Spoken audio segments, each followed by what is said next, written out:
making it tough to be alright. I can pretend, but it's not right. Small town, big dream. Don't you know nothing comes easy? Bring it right back to the kids we used to be. A teardrop in the ocean when everybody told us no. They were better off alone. Back then we were focused, so much riding on the line. Tell me that we still got time. I'm not innocent, more like a boomerang. I'm sure you'll find your way back, find your way back, yeah. Rebound, ricochet, come back right to me. I'm sure you'll find your way back, find your way back, yeah. Find your way back to me, find your way back to me, find your way back to me. We'll fix what is broken. Find your way back to me, find your way back to me, find your way back to me. We'll fix what is broken.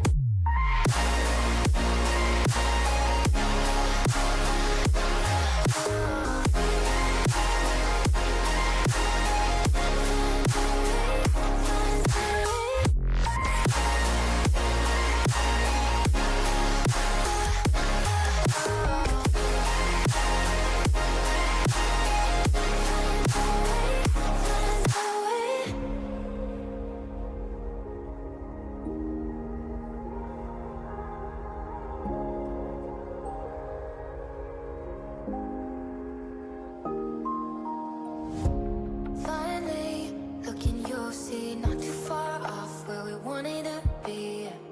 Had to let you go to set you free. On the day you came back, you were mine for eternity. Don't you trip, no sudden moves, think we're on our way. No more games, just give it a rest. Won't you give me your best and I'll give you the rest for forever. I'm not innocent, more like a boomerang. I'm sure you'll find your way back, find your way back, yeah. Rebound, ricochet, come back right to me. I'm sure you'll find your way back, find your way back, yeah. Find your way back to me, find your way back to me, find your way back to me. Fix what is broken.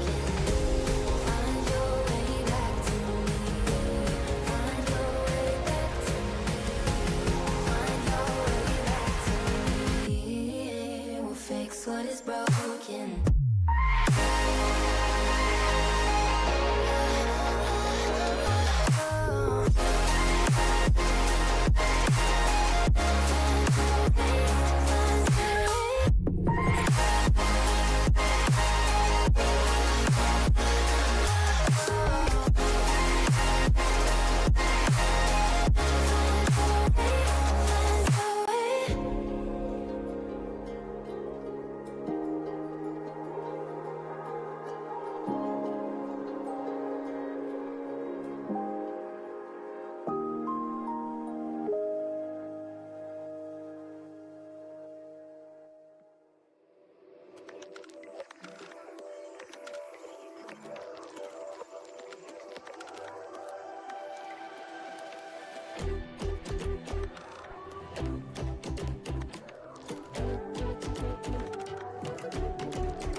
keeps turning.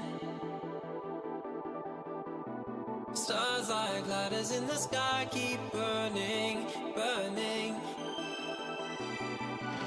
It's crazy how the storms keep raging, and I'm here trying to keep my heart from aching.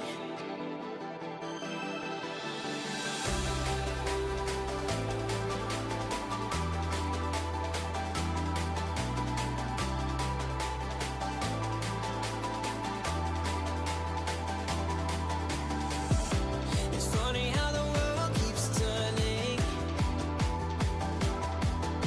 but here with you it's like my life's returning. Whoa, it's crazy how we're not just falling, but I'm losing balance here, my heart's gone all in, all in. Starlight burning in the night sky, this feels like a lifetime moment with you. One day things will turn out better.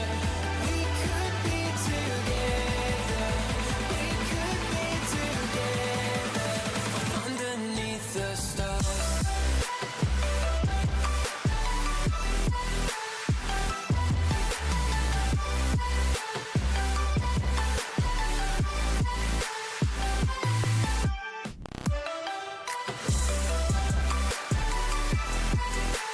We could be together.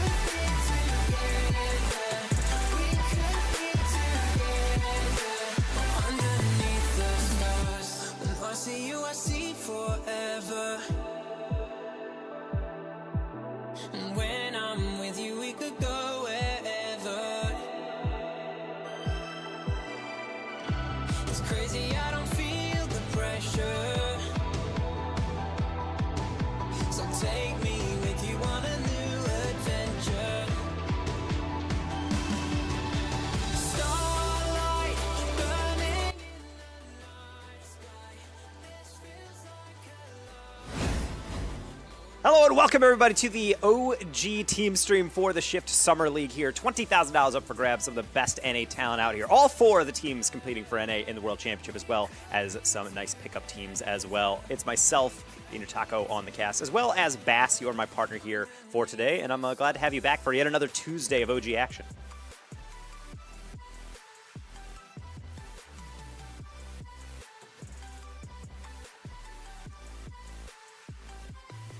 Hoya.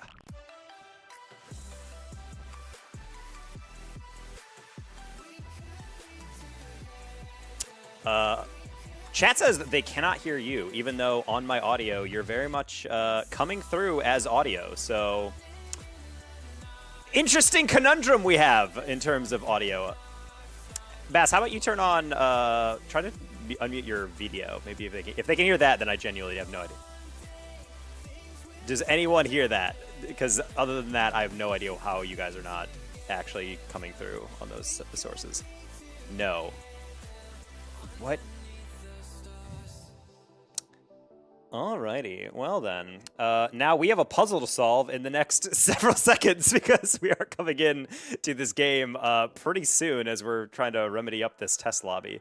But either way, yes, what Bass is saying is that we have a lot of games about to commence and get underway. So going to be a pretty dicey time, mainly just because we have, I believe, Dignitas up first, which is a team that I think outside of G2 might actually be first, or maybe Dignitas actually is first, I believe, in Shift Summer League right now.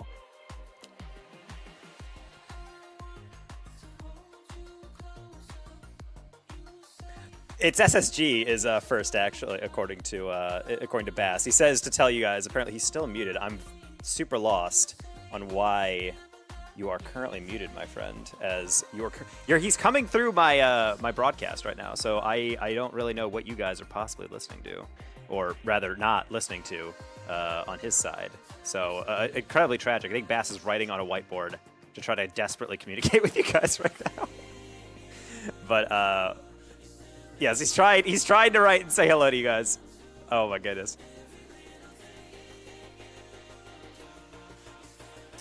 Okay, well, let me desperately try and figure out why you guys cannot hear what is going on. Well, I appreciate the super chats coming in from my YouTube chat.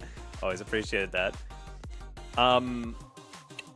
Wow, this is kind of embarrassing. I genuinely do not know why they cannot hear you. Oh, wait! Bass, can we hear you now?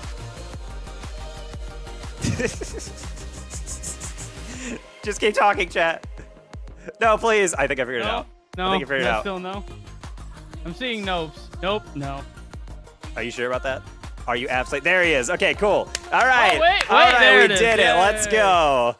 Okay, so apparently, chat, when you update audio settings, OBS likes to change all of your settings. So my broadcast, even though it was saying my audio is moving, it was not moving, apparently, for him because one specific setting got changed. Okay, chat, I promise it's a professional broadcast. Don't worry. From here on out, we'll make the flimsy guarantee that there will be no other technical issues, not even one. What a wonderful life we live. It's better now. Yes.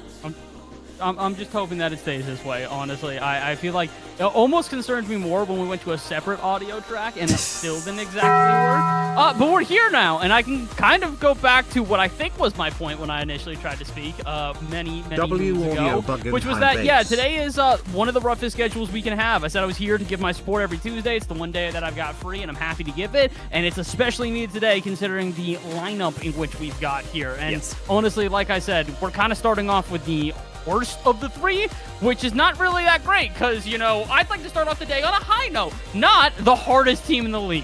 Yes, this is going to be a bit difficult as this is actually a new look Dignitas, so people might have recognized this team as being down the stretch. It was Arsenal, Stizzy, and Evo, and then it was actually then switched out to be then Gyro, Arsenal, and Arsenal, Gyro, and Stizzy, but now Stizzy, he's back in Europe. So it is Zenil, newly free agented Zenil. And this is a great comeback story for Zenil, I will say, because he got dumped from Cloud9, technically, before they ultimately just got dumped. And then he was just like, all right, well, he's kind of lost in the sauce. And now he goes on Dignitas, and they are like a formidable team now, and not just a kind of whatever team in NA. Yeah, I mean, honestly, I think that Dignitas was always supposed to be a very strong contender within North America, and they started to show that at the end of the year. The big issue for them is that they kind of, you know, screwed themselves out of having any contention after missing the first event. Then they have 2 events in a row in which they place, I want to say, top 8, top 4. So they've proven themselves to be good contenders. Again, the unfortunate thing is, with the way North America and RLCS has said, you really only have 4 contenders from each region. So Dignitas taking Shift Summer League. I knew somebody was going to say it. I knew it. Yeah, there it is. It's me first this time. Yeah, them taking this very seriously, though, makes a ton of sense considering the circumstances. Yes, and so both Bass and I are on a league for Summer Series, and then this is the Shift Summer League, so please bear with us if you hear something else. The name did not change. It is just 2 different events. Honestly, they can give us some crap for that. I think that's pretty fair. We are professionals after all. So are OG, which we can finally actually spectate and witness them in all their glory as they finally get underway, and we get to see really what they're all about. And also, I'm fascinated about this Dignitas team. I have watched 0 minutes of this team leading up to this, John, mainly because I wanted an authentic look at them first. I feel like I've seen highlights on Twitter, and that's about it. I don't really know if I've watched any of their gameplay, at least not the whole way through a series. So it is fascinating to watch this one, especially considering the fact that usually I would say that this is a Dignitas team that a lot of the criticism I have had of them in the past has been their lack of cohesion. It doesn't really feel like they've got a fluid rotation. They usually have individual plays to pop off. Not really seeing that thus far, and it's not surprising. Zenio being one of, I'd say, the most steadfast 2nd or 3rd man in the entirety of NA means that this is going to be a team that needs good structure. So far, they're showing it. Not a ball unchallenged here, except for Calm. A little bit of space out center, but Zenio, the last of his boost, will at least make a challenge out of midfield. So we will have another kind of a wraparound here as we will continue on and see some of the close saves that Dignitas might be forced out to, and that's one thing I'm definitely looking forward to as Dignitas starts to slow down, get those saves. We're just going to keep smacking him in the face as JNaps goes for that double on the near side. Zenil will prevent that first one. Calm, making sure Evo is kept alive, and not only that, but he was basically waiting for that one. Easy clear for him, and he should get a nice follow-up as well. No boost, though, so he's not really going to be able to challenge Noli in the corner here. Arsenal instead out at midfield, trying to keep this contained, but a lot of heavy touches on either side means neither team is really getting any intricate plays together. Maybe that can change here. Arsenal tries to at least get a 50, gives space to Evo, who takes it through the corner, pass out center, technically a shot? And honestly, I didn't even think that would turn into a goal or even an attempt at the net. Well, sometimes it just do be like that, Bass. We will have those moments where it will just kind of get dunked into our head, and that's kind of why you want to follow things up, especially when the ball kind of throws in to itself. So that's highly unfortunate to be able to witness, as we will have that goal get dunked right into our faces.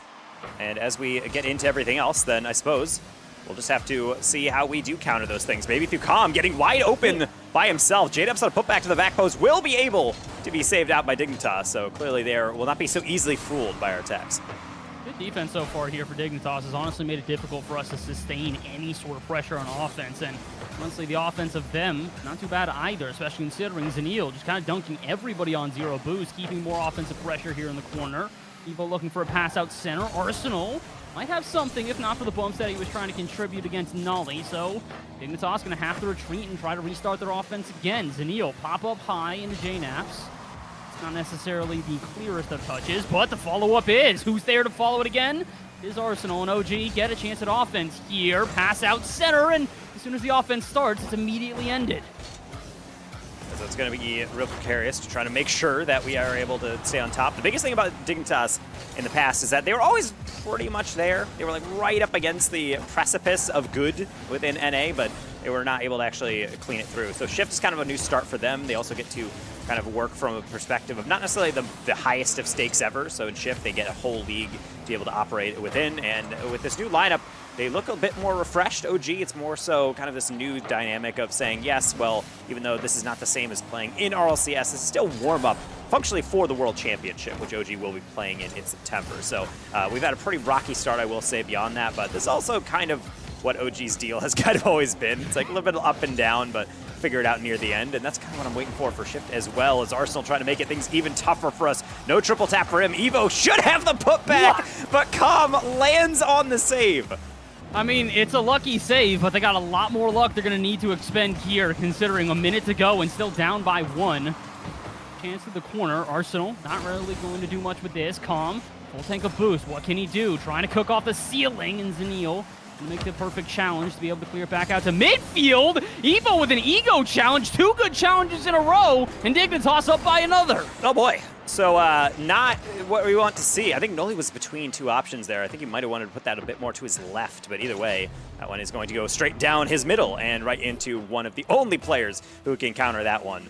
OG going to be falling behind by 2 and 40 seconds remaining. I'm not sure how this game 1 is going to be working out. It looks like Dignitas might have had this one figured out, especially since their defense has done well enough to pretty much keep everything that we throw at them at bay.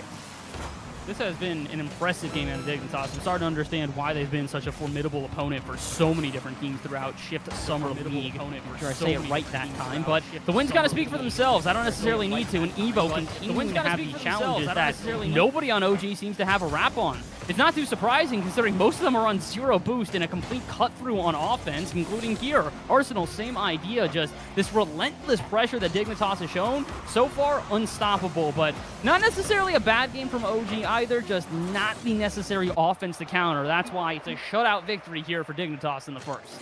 And so when we will see Dignitas be able to take that first game, again, as you mentioned, not going to be something that I'm going to be panicking about yet. Maybe there's something that's going to be a bit more precarious as we continue to get into the rest of this series. Dignitas will take game 1, but there's also a team that's kind of been red hot. They've been looking really, really solid all throughout their time within the summer series. So when we get into kind of the remainder of this type of series, my main criticism of OG is mainly when you get the shots off, it's one thing, but you got to make sure they are venomous. You got to make sure they actually force something out of Dignitas. Right now, it seems like we're dipping our toe in. I would rather just cannonball into the deep end. You know what I mean?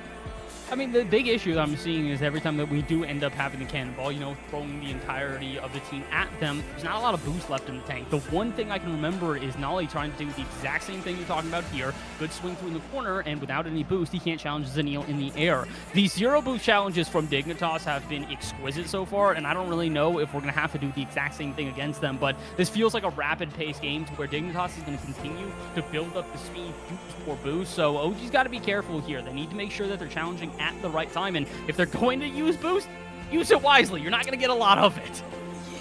So ideally, if we do kind of wrap that up real quick, just be able to have as always, our adjustment games, then hopefully that means that going into the next game, we can kind of solve this issue and be able to get a little bit more free flow. And I mean, this is the Shift Summer League, so eventually we have to go to Salty Shores. And maybe the sand can get into the Dignitas engine, cause them a little bit more disruption, because right now, really dig in this lack of pressure, especially when Evo is feeling himself, going for the air dribble, but will be cut short. Arsenal still got some space to work with and flip reset, forcing JNaps to take it to the backboard. Try to carry it out to midfield, not a ton of boost to work with, but only the rebound right into his hands. Looking for a second touch, technically leaves it off the Commel, he goes to the blocker, but not really generating offense there in comparison to Zanio on a flip reset, which almost gave some offense for Dignitas. The immediate spike the other way will clear the lines, and so far, it's neither team really getting anything too intricate together. It's been 50 after 50, or aggressive touch after aggressive touch. That final dive from Zanil, I have no idea how Dignitas is still keeping up this offense. And now they will finally relinquish, and Calm will have a chance to go all the way back across. Double tap near target. Zanil covering that one easily enough. Put back immediately from Noli. Still sitting around the goal for Calm to deal with. I think he's waiting for JNaps to catch up. Problem is, not really any pass he can get with that amount of boost, which is why Noli will come in, goes for way too soft of a touch, and therefore sometimes you won't get it at all. Calm, one more touch here. Not able to get it past Evo, though. On 0 boost, Noli should be able to pick this up. A couple touches off the ceiling. A little bit more to work with, and the most exquisite. What is that? Shot to the bottom right, perfectly placed, and the save pinches it the entirety of the field. Well, I thought it was perfect. I definitely thought that was going to surprise everyone. He gets the half flip starting to kick in from the defense. Like, I did not expect that much power, but yes, not everything's going to go in. Apparently not going to be that simple to play against one of the best teams in the Shift Summer League based on their performance so far. We wouldn't know it by reads like that. Arsenal needs to get back, get the first save. That's not the best touch, which is why Zanil has to come and bail him out. Noli will try to keep this one alive. A bit too high. Evo will send it right back to our blue side. Again, with these challenges out of Evo, though, they've been so impressive. And honestly, Zanil, the exact same thing. Feels like Arsenal's just kind of waiting for his time to challenge. Meanwhile, Evo and Zanil are just taking attempts at everything. 2 Evo aggressive challenges in a row. And while neither one of them are working out, you can really see the strategy for Dignitas here. Overwhelm OG. And while it's working out at times, it's not necessarily generating them sustained offense. OG, a little bit of a different strategy. I feel like they're just kind of waiting for their moment. At this point, they've started to manage the boost a lot better. The speed is not catching them off guard. They just need a chance at net. Halfway through this game, they might finally break out and get a chance here. JNaps, good 50, but that's all it'll generate. Or at least until Noli comes in. Zanil was taking his time on that clear, and so will Calm, as he will take that one from left to right, air dribble. Not going to bother Dignitas. They all back off, and yet Calm still dances by. Maybe another one. Zanil off the corner. JNaps could be able to get to it, but it's going to have to rely on Noli. Double tap from a corner into that ceiling. And Arsenal will be able to find that counter. Both teams having these aggressive bursts of activity, but outside of that, it's mostly just stalled out. The defense from both sides playing well enough. I wouldn't necessarily say great on either side, but if it's doing its job, then it's still 0-0, and that's all that matters. I mean, it's this really fast-paced play that's starting to take either team a little bit too much time to either get to the ball or they're diving at it too aggressively, like see there at Arsenal, so he doesn't exactly match his 50. It's opening up some space, but neither team has been able to get a solid shot in. Probably the best one we've seen so far here out of OG, and even that is easily turned away by the Dignitas defense. Not by Noli, though. 1v1 versus Evo and Calm. Neil there to back him up, but Evo calls him off, kinda. Double commit technically works out as a pass-out center, but that's all it'll get. Dignitas, again, this hyper-aggressive playstyle, and at moments is working, and at other moments it's giving OG free clears. Trying to make sure they are keeping track of everything, both sides. Don't want to be able to give up anything awkward. That's why demos like that one. That's why another one will clear the path, and it's very much so why Evo can top shelf their first goal of Game 2. This is just chaos personified, and it's honestly perfect at Arsenal there and Zanil. They both swing through net, and while you can dodge the first player, how are you going to dodge Arsenal on the second one? Open net, open shot, perfectly slotted in. And Dignitas, unfortunately, keeping us entirely shut out through 9 minutes of play. We've had our chances here or there, Taco, but we need to start sustaining some more offense, and also start not getting ego challenged at midfield. That's another one that's pretty effective. Right off kickoff, worst thing you do is allow someone a full build-up. So you want to be able to get in their heads, and you want to be able to get through their heads with that demo right there. Zanil still able to escape and get the double down the line, and maybe even extend it further. Calm was going for the fake challenge, but Zanil's just chugging along like he had no care in the world. Calm is very much so somewhat concerned about getting the ball to his teammate, which is why he will find Noli. Not the best save by Zanil. Noli will confirm that possession. High flick. JNaps might be able to cover this, and Zanil will see the angle before anything develops. Good offensive pressure here, though, and the boost steals are going to mean even more offense here for OG. Calm trying to just get the littlest touch there, but JNaps will clean it up out at mid. More aggressive challenges here at Dignitas, though, expending boost and not really giving them any free clears. Neo, what a challenge cross-court, and it might just be able to end the offense if not for a bump. Calm there off the backboard. JNaps drops it down. Zanil the save. Noli to follow, and with 2 to go, we're tied. That is the pressure in the clutch that OG is known for. JNaps does his job, puts it on target, poor Zanil. It was right at him. He can't put it anywhere else than in the path of Noli. Still a lot to do, but boy, does he do it well. A little bit of faith here on Salty Shores for game number 2. OG trying to equalize the series. And we're halfway there, just about one more goal as we will reach OT. And this is what everybody wanted. Well, probably, honestly, not the OG players here. They would have preferred a little bit of a less tumultuous path to get here. But they'll take this over what would have been a perfect sweep going into the 3rd game. They still have a lot more work to be done, though. Defense here already getting tested off a kickoff in Arsenal. Will take a boost. Not a great touch from him, though. And OG finally a chance to get some offense of their own. Arsenal, a lot of boost on the sidewall. Not what you want to see, especially when he still has his flip. He's going to miss that one. I think he was waiting for that delayed flick. No one OG bit, so he tried to delay it even further. But at a certain point, you really have to pull the trigger, and you have to make sure you hit whatever you can. Zanil nearly pulled out something crazy, but the 50 on the follow-through. A solo play for Dignitas to put themselves on match point.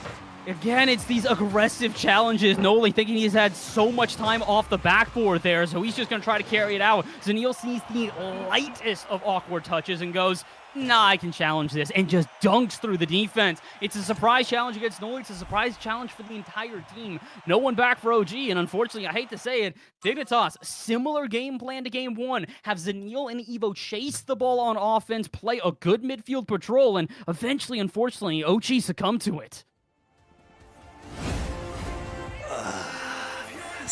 That one hurt. Really felt like it's like we started ramping up. Noli's got like 6 shots. He's able to like ramp it up. We're out shooting them. Everything's going well. And I gotta say, from Zanil, that's just like pure, like, complete devoid of fear on that one. Hits the ball in a pinch. Noli takes his time. Says, I'm just gonna go. I'm just gonna go on, turn my car, gotta turtle up real quick and just see what I can get on a 50. And poor Noli, I think that was the last thing he possibly could have expected. I don't think anybody on the team expected that. I mean, you could even see that out of the other 2 OG players. You saw it out of Common JNaps just driving upfield. They're going, yeah, this is a free clear. Even if he does get a challenge, you know, it shouldn't necessarily do too much. But just the, I'd say, awkwardest of touches there for Noli, because he's expecting to take that up. He's expecting to get a little more power. It floats in front of net, and then it was, I'd say, half a second where Zanil goes, I got this, and just challenges immediately. It's the game plan for Dignitas, though. They've been doing this game through game. At a certain point, we need to kind of expect it, or I don't know how you even expect that, though. What do? Turtle and net? That's not going to work either. Yes, I will say for everyone who's saying, I've seen a couple comments where be like, I can't believe we're now losing to Dignitas. This is not your grandma's Dignitas. This is very much different from the RLCS season. This is a team in the Shift Summer League which has all of the big players in NA that got to majors, that got into really all of our major representatives, because LG is technically in this as well in the form of Reddle's Magic Cheese, as well as a bunch of the best bubble teams. Dignitas is second only to SSG. G2, Gen G, us, and really everyone else is below them. So do not mistake this just for the generic Dignitas that we used to sweep a lot in regionals. This is a completely revamped team, which I hope can scored on right here, as JNaps does have a slight opening on the counter. I like the slow play. How much slower can it get? Delayed flick on the Evo flick, and Noli will be the one that fits that puzzle piece. This is how you're going to have to stop Dignitas. You got to bait them into challenges. He knows Noli's going high. JNaps forces the follow-up out of Zanil, and at that point, Arsenal at the whim of the shot, and I don't know if Noli could have put that any better. Just slots it in on the left bar. And that's a great way for us to start this one off. Finally starting to figure out a way to counter this aggressive Dignitas pressure. Yeah, I was about to say, if that's a save, that's brutal. And that is going to be a save and a half by OG. Even better that Calm has all the boost in the world to work with. And you know he loves to use it. That air dribble stops short, so Noli will take over. Naps is going to be circulating in the backfield, just kind of waiting for that ball to pop out. Zanil knows this, and that's a good positional play. Just kind of bait in JNaps, make him think of twice about immediately challenging. Naps needs to still clear the lines, and he does effectively pinch down field, but no boost on Nolly. Actually not going to make a difference. He's bumping everybody out of the way, and Calm a free lane to get another. Obviously, we paid attention to the demo, but I really want to see just how cerebral Calm takes this. It's so easy to hit this, but you see that slight delay on that flick up. You see Zanil fall off the back wall at that exact moment. That's exactly why you don't want to play as fast as possible. Let it settle, let the ball fall just a little bit so you can put that one underneath the bar, but also trip up the defender, and nothing trips Zanil up more than getting bullied more. He's almost been like a target, it seems like, in this game number 3. I mean, honestly, that's the best way to do it. If you know that he's going to be the hard second man, they can set up shots, but if he's not available to take them, that time he is, it's going to make it difficult for Dignitas to continue the rotations, and honestly, that's the best thing that OG can do right now. For a team that's got a really good game plan, the more you mess with them, the more openings you're going to have. Speaking of which, Nolly and JNaps, quick charge downfield. Still going to dodge the demo, though, so it's not necessarily going to turn into an offense. Arsenal and Zanil trying to clear it again in this midfield battle, going back and forth, but a lot more pressure being sustained by OG. Dignitas are not getting free transitions anymore, and honestly, the offense on the other side is starting to speak for itself as well. God, another delayed. Looking for that 50. Evo knew better. He was waiting back because he knew he'd had a better angle stopping a shot than a 50.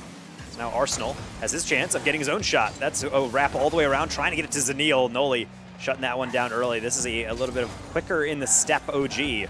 Looks like the old men can actually keep up with the younger guns as they're trying to make sure that they get all these counters forward. Now they just got to make sure they protect themselves. Bones getting a little brittle here. JDaps not getting at that save. Where's Evo? Finally, Dignitas. Third time is the charm on the goal.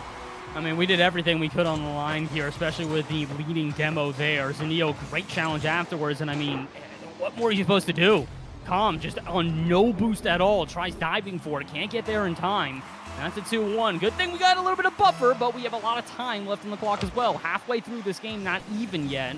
Dignitas looking like they're going to start off the next kickoff with, oh my goodness, a lot of offense. I have no idea what type of flick that was out of Evo. Yeah, well, Evo is a whole inventor of the Evo flick. Some people are calling it some other flick, but I'm like, let's be honest, Evo patented the delayed flick. Yeah, I mean, what a complete ego chow that would have been if JDapp scored it earlier, but never mind that. This is just a good old classic from Noli down the field. This is a great lead block from Calm there out at midfield, but honestly, I didn't necessarily think Evo would bite that quickly. It works out, though. Again, the aggression from Dignitas, whether on offense or defense, is starting to come back to bite them, but it's something we've been waiting for game after game. OG finally baiting them into these challenges, and the follow-ups are so quick that Dignitas can't react. My goodness, speaking of quick, that's a great pass downfield. Great attempt at a shot from JNaps. Calm the follow, and again, too quick to react. And OG's they've just been saving up their goals for game 3. I mean, really, they were just trying to say, should we bust it out now? I mean, I feel like we should probably use these eventually before they expire. And yeah, well, why not? It's 4 goals to the good. We still got 2 minutes to go, and the counterattacks look a lot more lethal. Everybody is kind of immediately spry to all these touches, and I think that's exactly what we've been waiting for out of OG. Dignitas is not really a team it seems like you can really sit by, because they will go for the demo. They will try to flex on you like Evo does with the double tap, so you need to be able to meet them at their level, and my goodness, Dignitas playing at a high one for Shift Summer League, as we've already seen. It's just continuing to up the pace every single play, but honestly, this game has been such a weird difference between the last two that I think Dignitas is going to have to look for a different strategy going into the back half of this series, and I really do believe that we are about to get it back half of this series. Game 3 was a convincing win, or at least it should be if we hold on for the next 90 seconds. I can easily see this going to 5. I think that Noli is just trying to kind of rub salt on the wounds at this point. OG, a ton of offense already generated, but they are not done throwing Dignitas through the blender. JNaps, a couple of impressive touches in a row. Yeah, being able to get those saves off is difficult for Dignitas, but that's also the value of playing slow, playing for the 50s, because JDabs knows it. He's the veteran on the field. Calm trying to show his own experience and the RLCS stage and getting that high-level play, but reset's not going to work. Now here comes the counterattack. Noli has to stand tall, and he will. Another clutch save, keeping it a 3-goal margin. Good clear from JNaps, Noli there for the follow. Flip reset, can't quite use it, get past Zanil, and Zanil can't really get past midfield either. The pinch out is technically going to work into some offense for Dignitas, but it's short-lived. Calm, again, trying to lead the challenge in. Instead, it's JNaps. Pass out to Noli, that's a bit too far away, so he's going to have to hesitate, which forces Zanil into a 50. Arsenal into the bump. Nobody out center, but at this point, OG not trying to give up any free goals. They recognize they could keep challenging on offense, but at this point, it's a done deal. Game 3 is theirs. Game 4 just on the horizon now. And I like how OG is not sitting back, just defending, keeping their lead. They're saying, nah, we'll add to it. JNaps gets finally his first on the board here within game 3, and it's off of a fantastic challenge by Com. Immediately swings by the backfield, delaying Arsenal even further. Lean to another one. This is really much more like it. This is really the play style that I feel like we're much more familiar seeing OG play, especially as they got closer and closer to the major in those regionals. Oh yeah, this is the much more quick-paced OG that we were expecting, and it's really just countering everything Dignitas are trying here. The lead blockers are just getting annoyed. It's a great example there. Noli just chasing down Zanil. Normally Zanil would be swinging through for demos, swinging through for bumps. He does technically get one there, but it makes a world of a difference when afterwards he's being annoyed with, he's not getting the space, not getting the time. Boost steal's no longer a thing for Dignitas, and it is causing them problems. OG, a 5-1 victory here in Game 3. And as you said, I could definitely see this one potentially going to 5. And I would say this is definitely a series that way I could see this as well, mainly just because, yes, it is kind of a one-sided thing. I'm not going to count Dignitas out. After all, when we looked at shot count, it was 4 from Evo, 3 from Arsenal, 3 from Zanil. And meanwhile, we really have barely more than that in terms of shots. In fact, we are matched with them on shots. So it's a spooky time to be able to be an OG fan because we're a lot more efficient this game, really shooting 50%, or shooting 50% rather, from the field. But it's how many series have we seen exactly like this, where one team fights back right at the end, only to just immediately give it up in the next one?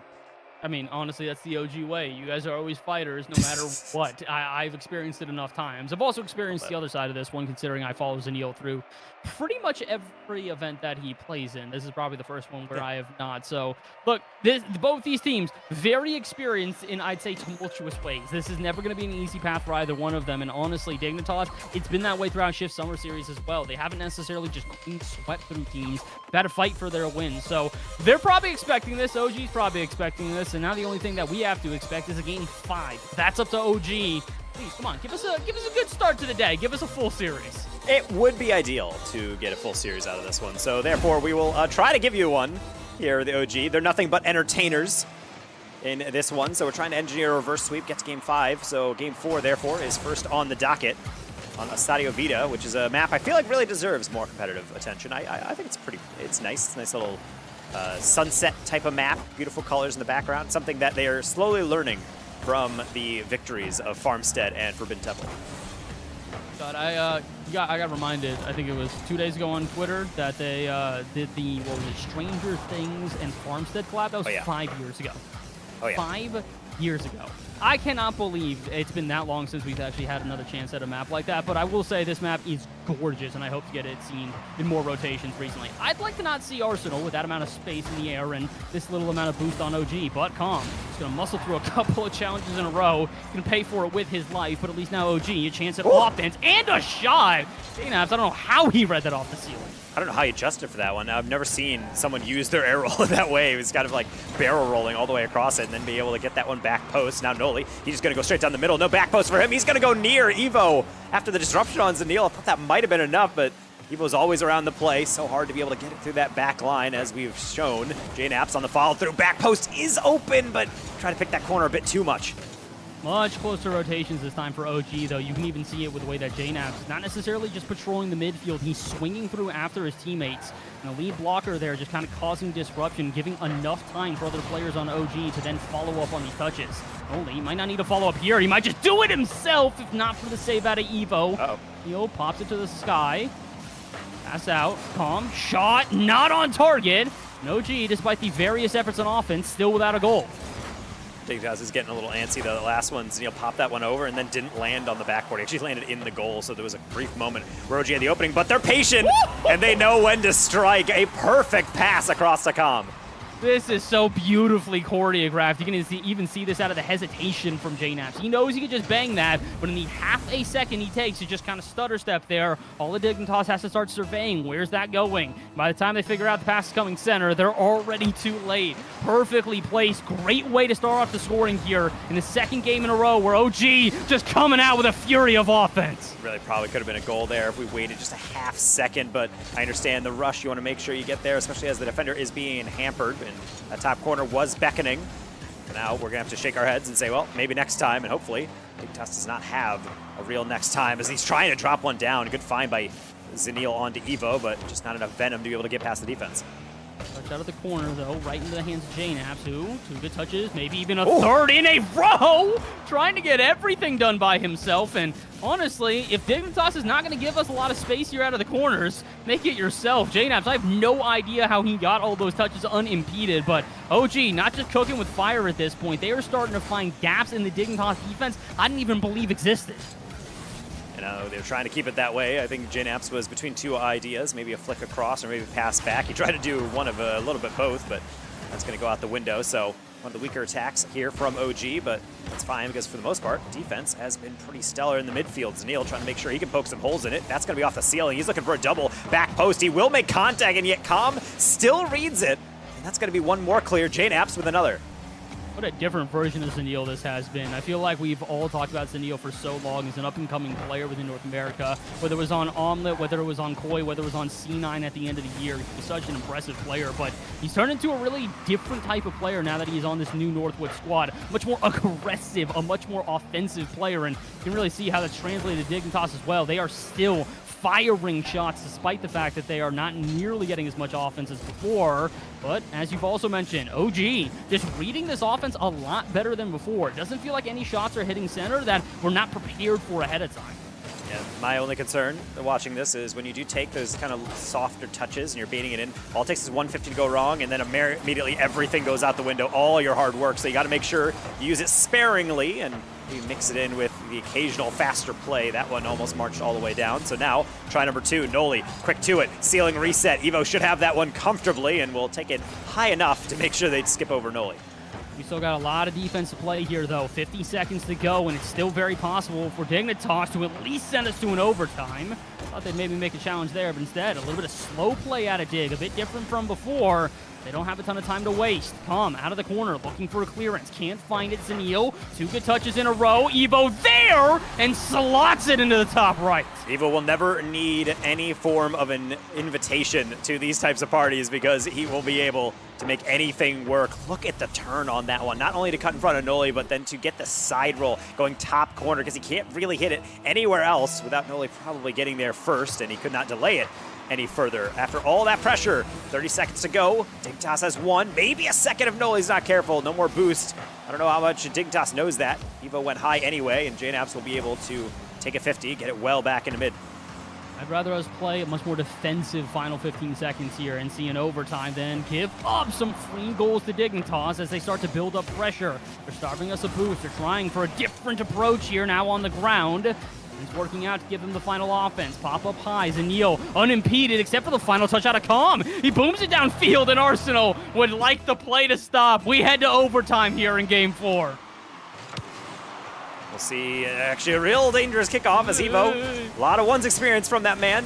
Going to yield a double commit actually into the corner. Arsenal 50 down middle, and Noli with an escape hatch to be able to find JNaps temporarily. I would love these clears to go through, but Dignitas, I think they smell blood in the water. They want to make sure they aggro as much as possible across these reads before OG gets their boost, gets these clears, and gets these extensions. That's exactly what the doctor ordered from JNaps, taking it coast to coast. Still got a little bit left in the tank here. It'll muscle through to a 50 to Zanil. He doesn't want to make the approach quite yet. OG know that if they get too aggressive here, Dignitas are going to take full advantage of it. They're measuring their challenges very accurately here. That's why I see Noli's kind of commanding players to charge in the corner. He's not made his challenge. They don't get it out to midfield. Buys team some time to get some boost.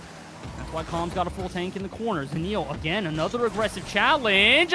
Where's the follow-up? And they're not prepared for it. Calm thinking he's got timeout center, and he had anything but that. Honestly, he might have just missed that touch. I think he was trying to gather that one across. It bounces. He realizes he only has 10 or 20 boosts and realizes his mistake right as that Dignitas goes up. That's a rough way to end it. But if it's going to happen to anyone, it might as well be to the second best team in Shift Summer League so far. That's another W for us, and we're going to have to regain next round. It's a hard one. It's definitely one of those things where, like you said, I definitely don't believe that was the intentions of Calm as he was trying to take that off the backboard and really through center there. And as soon as all of OG recognize that it's a poor touch and that it is an awkward situation, Arsenal's already there. And again, this has been the bread and butter for Dignitas here. It's aggressive challenges. It's waiting for a little bit of an opening from OG, and the ego challenge that they have built into their rotations is going to catch us off guard. I wouldn't say every time, but heck, that's 2 overtimes out of the 2 we've played in this series where it ends off of an ego challenge dunk. Yeah, and we have those situations. It can be just so incredibly painful because now we have to wait. Now we have to wait, chat. We gotta do a little bit of waiting here as we will kick ourselves out of this game, and it's now going to be us and Rebellion in the next round, which will be an auspicious matchup, Bass, particularly because of just how much was at stake the last time those two teams played. I mean, there's so much at stake here, especially for Rebellion. Like we said, another team that did not make the Worlds who really wants to themselves going into an off season, which is going to be, limited events, limited spots. Teams want to try and prove that they should get these invites. And Rebellion and OG were both invited to this, but for Rebellion, this is probably the last big event they'll be playing before the World Championship happens, which they are not participating in. So I expect Rebellion to take this very seriously. Is Parth back yet? Do we know if it's still Memory playing or is Parth back? I believe Parth is back. I believe Parth is on vacation for 1 week, so I have not seen any alert later. Someone on YouTube was saying Memory is playing. I don't know if they're just saying, oh, they saw that. Someone can go to Shopify stream and check if Memory's playing, because I believe they are still playing against Fun. They are currently in... Wikipedia is not updated yet, so as we take a look at the scores for this round, this is day 3 technically, because it is the Tuesday and Wednesday of last week, or days 1 and 2, so today is day 3. G2 getting a 3-1 over Incorrect, obviously our result. Genji 3-0ing Poab, and then Shopify Rebellion and RMC and SSG still going at it. I believe SR just finished, because it looks like they've gone to a different camera. It's just the Chiefs right now. Can't figure out who won quite yet. I hope we find out soon. Because I really would love to know if Memory's at least playing today. If we know Memory's playing, that at least gives us a little bit of an idea of what version of SR we're going to see. But if we have Parth back, I really have no idea, considering Two-Piece back. I really will have no idea, because Two-Piece is an incredibly solid player, and we just have not seen him in a hot moment. So I want to know what he's looking like for this event. So apparently from the updates, and as I refresh, yes, SR did end up winning. We'll see somewhat. Oh my gosh, what a ridiculously high scoring streak. 3-2 overtime victory in game 1, and then a 6-3, 4-2, and 8-4 in game 4 from SR. Oh my. Apparently just all over the place right now. Two-Piece is back, by the way. He's popping up on ball chasing, is playing in these matches. So, all right, so SR, we're already doing well without Two-Piece. He came back, and, well, they're doing even better. Cool. Good to know. Yes, and so as we look at the now updated leaderboards, I believe, across Shift Summer League, we're going to have one more refresh just to make sure. Yeah, we have a Space Station, Dignitas, G2, and RMC sitting up front, and unfortunately, we're down there at 2 and 5. We've had a really rough go of it. Granted, our differential shows that they've been fairly close games, but obviously we can make it a bit more close here. So, as we cut back into this one, Bass, we will have Shopify up a little bit later. Those games start on the hour. I believe the third one starts a little bit earlier just because obviously there's nothing that we're trying to time for after that one. So we're going to take a brief break, everybody, and we'll come back with some more of the OG team stream right after this one. Please don't go anywhere. It's Shopify Rebellion and OG for the first time since we beat them in a best 7 to make majors and world. So come cheer on the boys. Stay tuned. Grab a snack. Use the restroom. And we'll see you soon.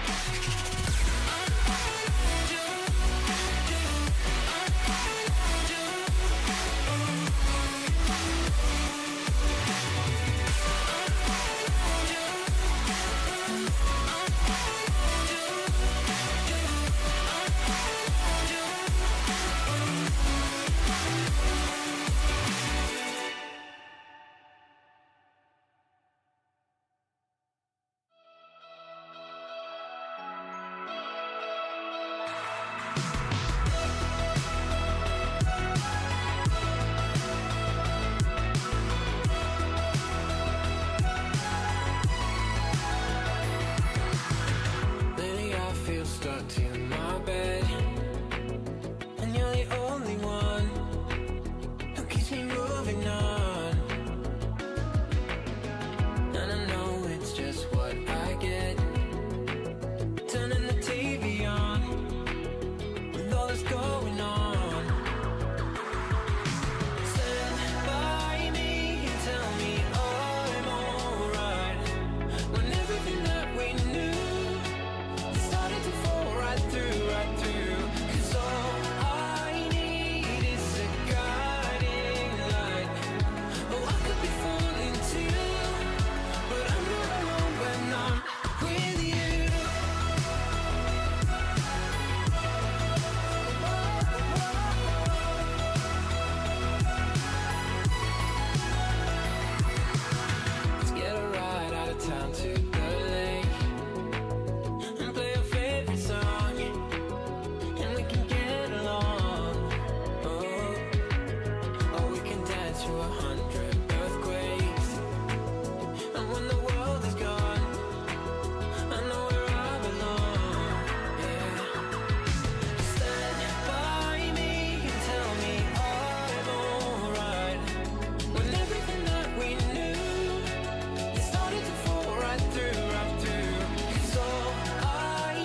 moving on.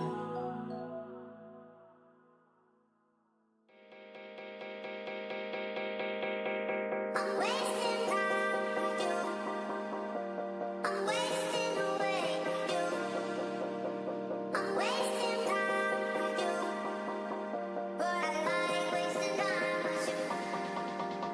I'm wasting time with you. I'm wasting away with you. I'm wasting time with you. But I like wasting time with you.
Take me back, leave me buried beneath wandering stars.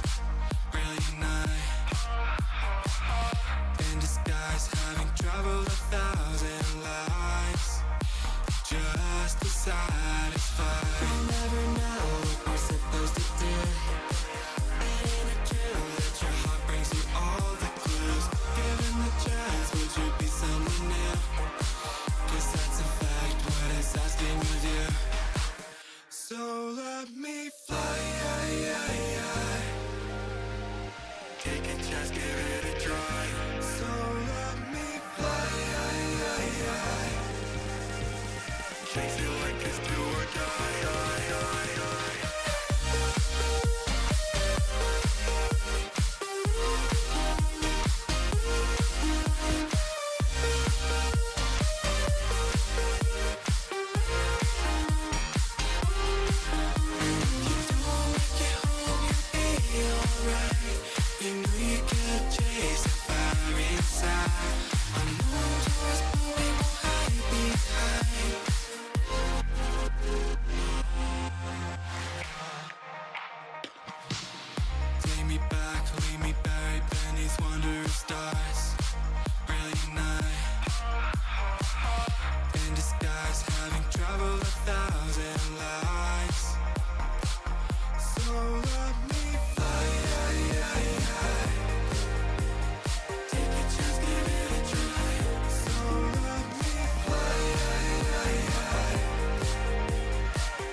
Welcome back, everybody. Unfortunately, we took an L, a medium to grande size L against Dignitas in the last round, but Team Stream is back. We are up against Shopify Rebellion. The first time we have played them since we beat them in best of 7 overtime to make a tiebreaker through to Major 2 and World. So to say there's a lot riding on the pride of this match pass feels like I'm kind of underselling it.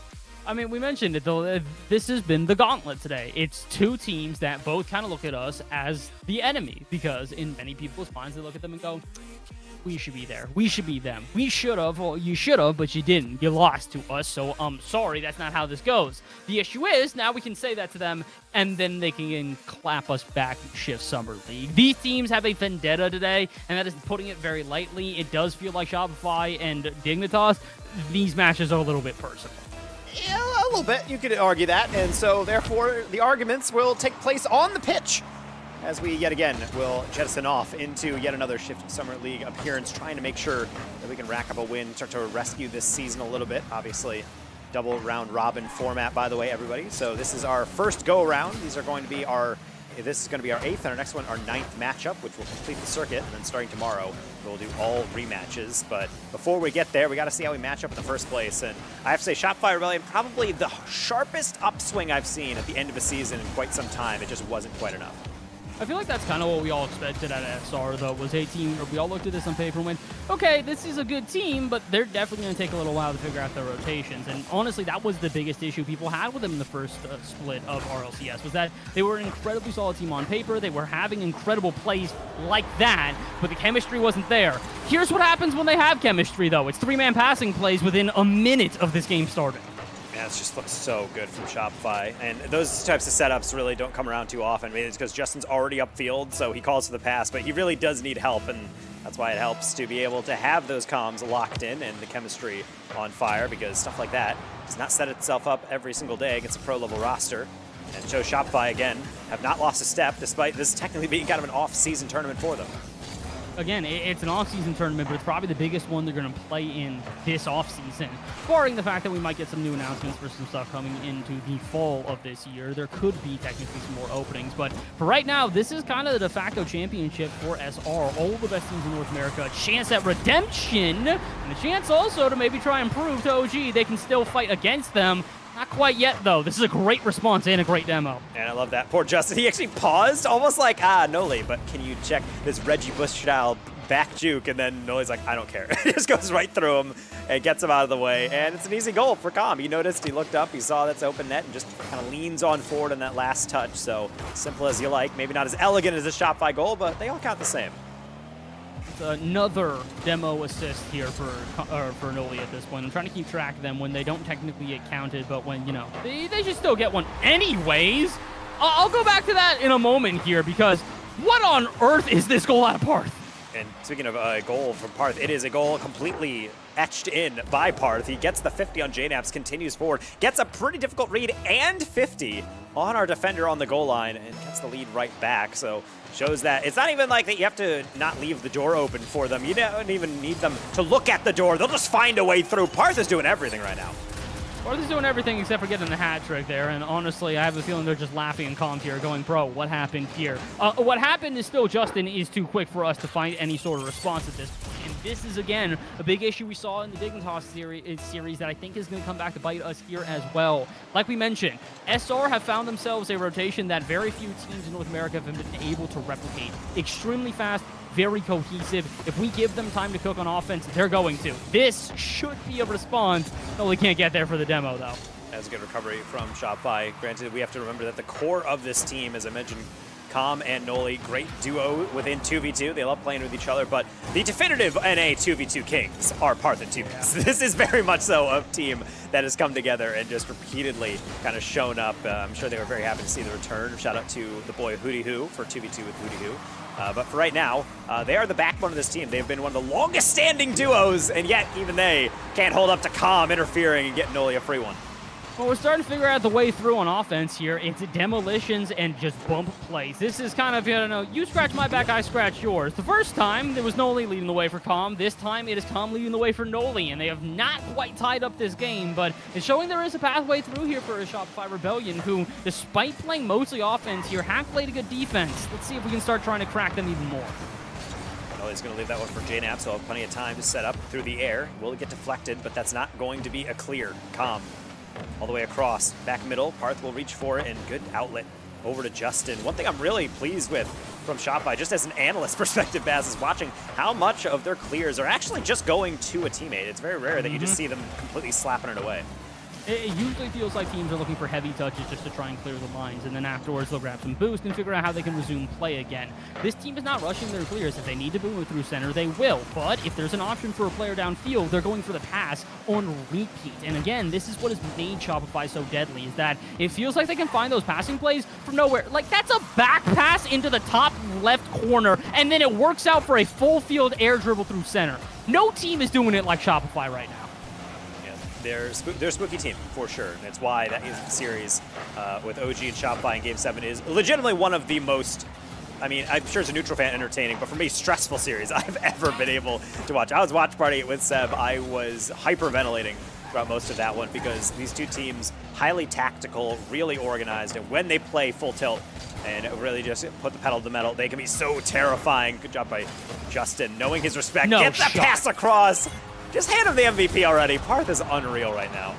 Parth is Parth, and honestly, he's been probably the player that's the most improved here for Shopify Rebellion. It has been a long time coming for him to finally find this sort of form on a consistent level, because I feel like that was one of the biggest, I'd say, concerns for Shopify Rebellion when they even signed him, was that his peaks were unbelievable, but the valleys that we saw out of him back then as a less veteran player were pretty low.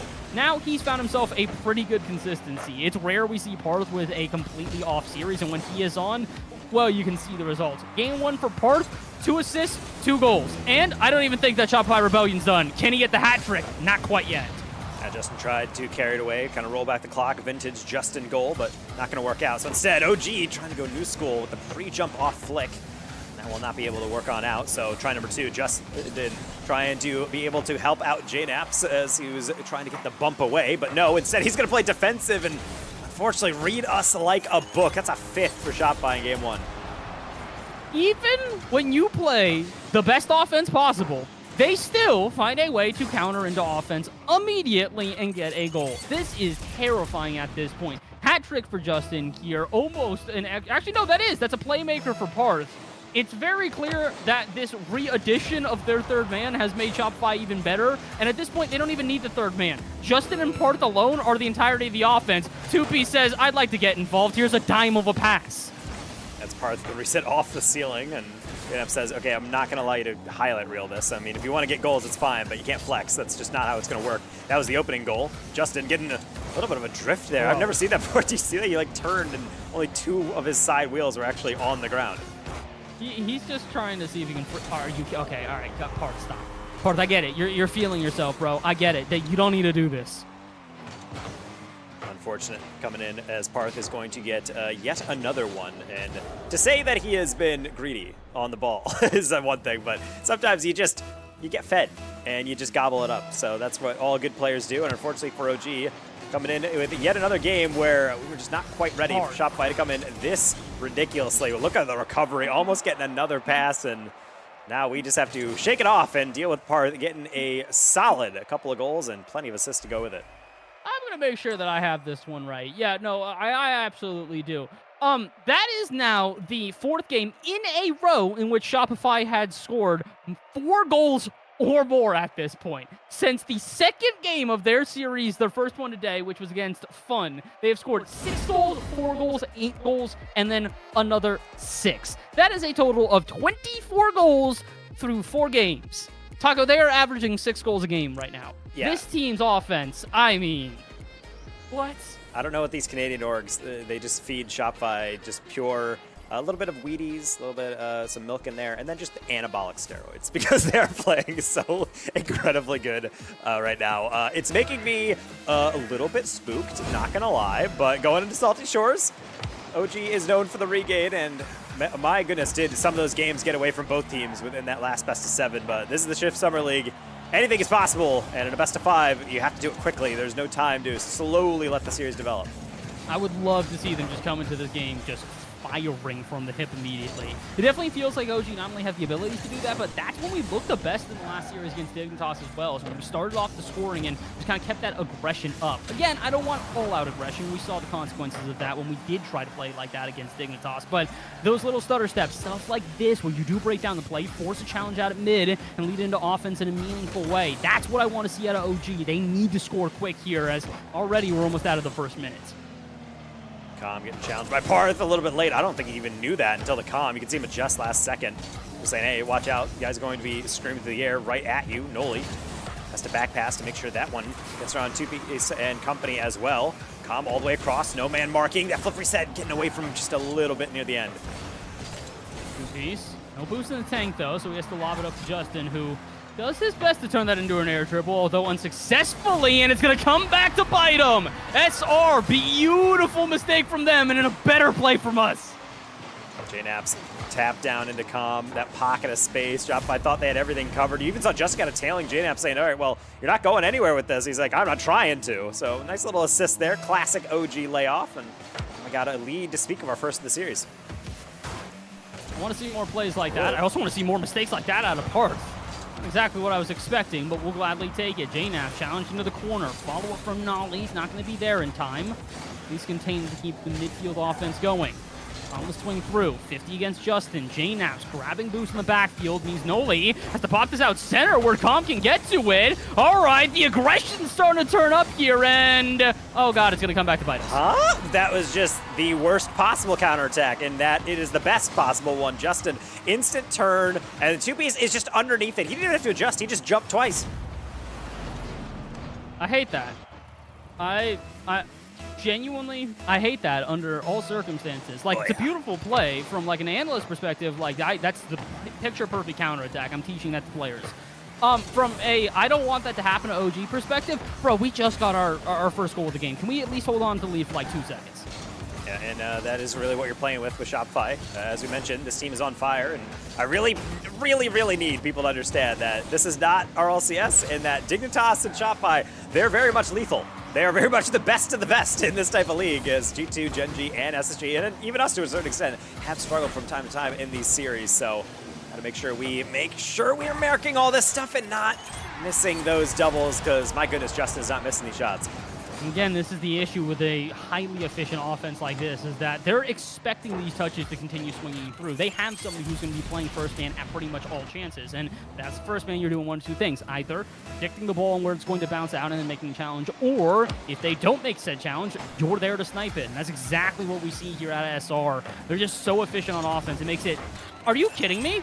I was going to say, it makes it difficult to not make a mistake. There was no mistake made here. This is just another perfect passing play. Parth with no boost either. That side flip is a laser. You see JNaps even policing that one, saying, well, I have pretty much everything covered unless it's, it's a 90-mile-an-hour pass directly behind me. And what do you know? Parth knows exactly what the doctor ordered. Able to deliver on a platter, and now we just have to hope for some kickoff, potentially. That's a fake challenge. That usually doesn't work out well, but 2-piece is not most people. 2-piece is apparently very revitalized after his vacation. Words do not describe the way that Shopify, despite never playing defense, just look how good it is. This may look like offense to most people, but this is Justin going, I dare you to make a poor touch at midfield. Yeah, Shopify is playing, as you mentioned, on a revenge tour. Obviously, we beat them for big stakes, but this is a team that very much believe that if they didn't get the short end of the stick in Split 2, could have made a world championship, could have represented NA. And right now, how they are playing, this is terrifying. This is like Furia, but faster. I don't know how else to describe it. It's just them going as fast as possible and working out, finding themselves on passes. And right now, I feel like we figured it out in moments, and then they just throw something else at us. And now we got to adjust yet again. This feels like Furia if all three players had chemistry, though. It's the craziest thing. Like, Furia is very good, don't get me wrong, but a lot of the times it's individual plays that really make you go, wow, Furia are so talented. That's actually a pretty good play. Individual play, speaking of which, Nolly, great fake out and a great demo.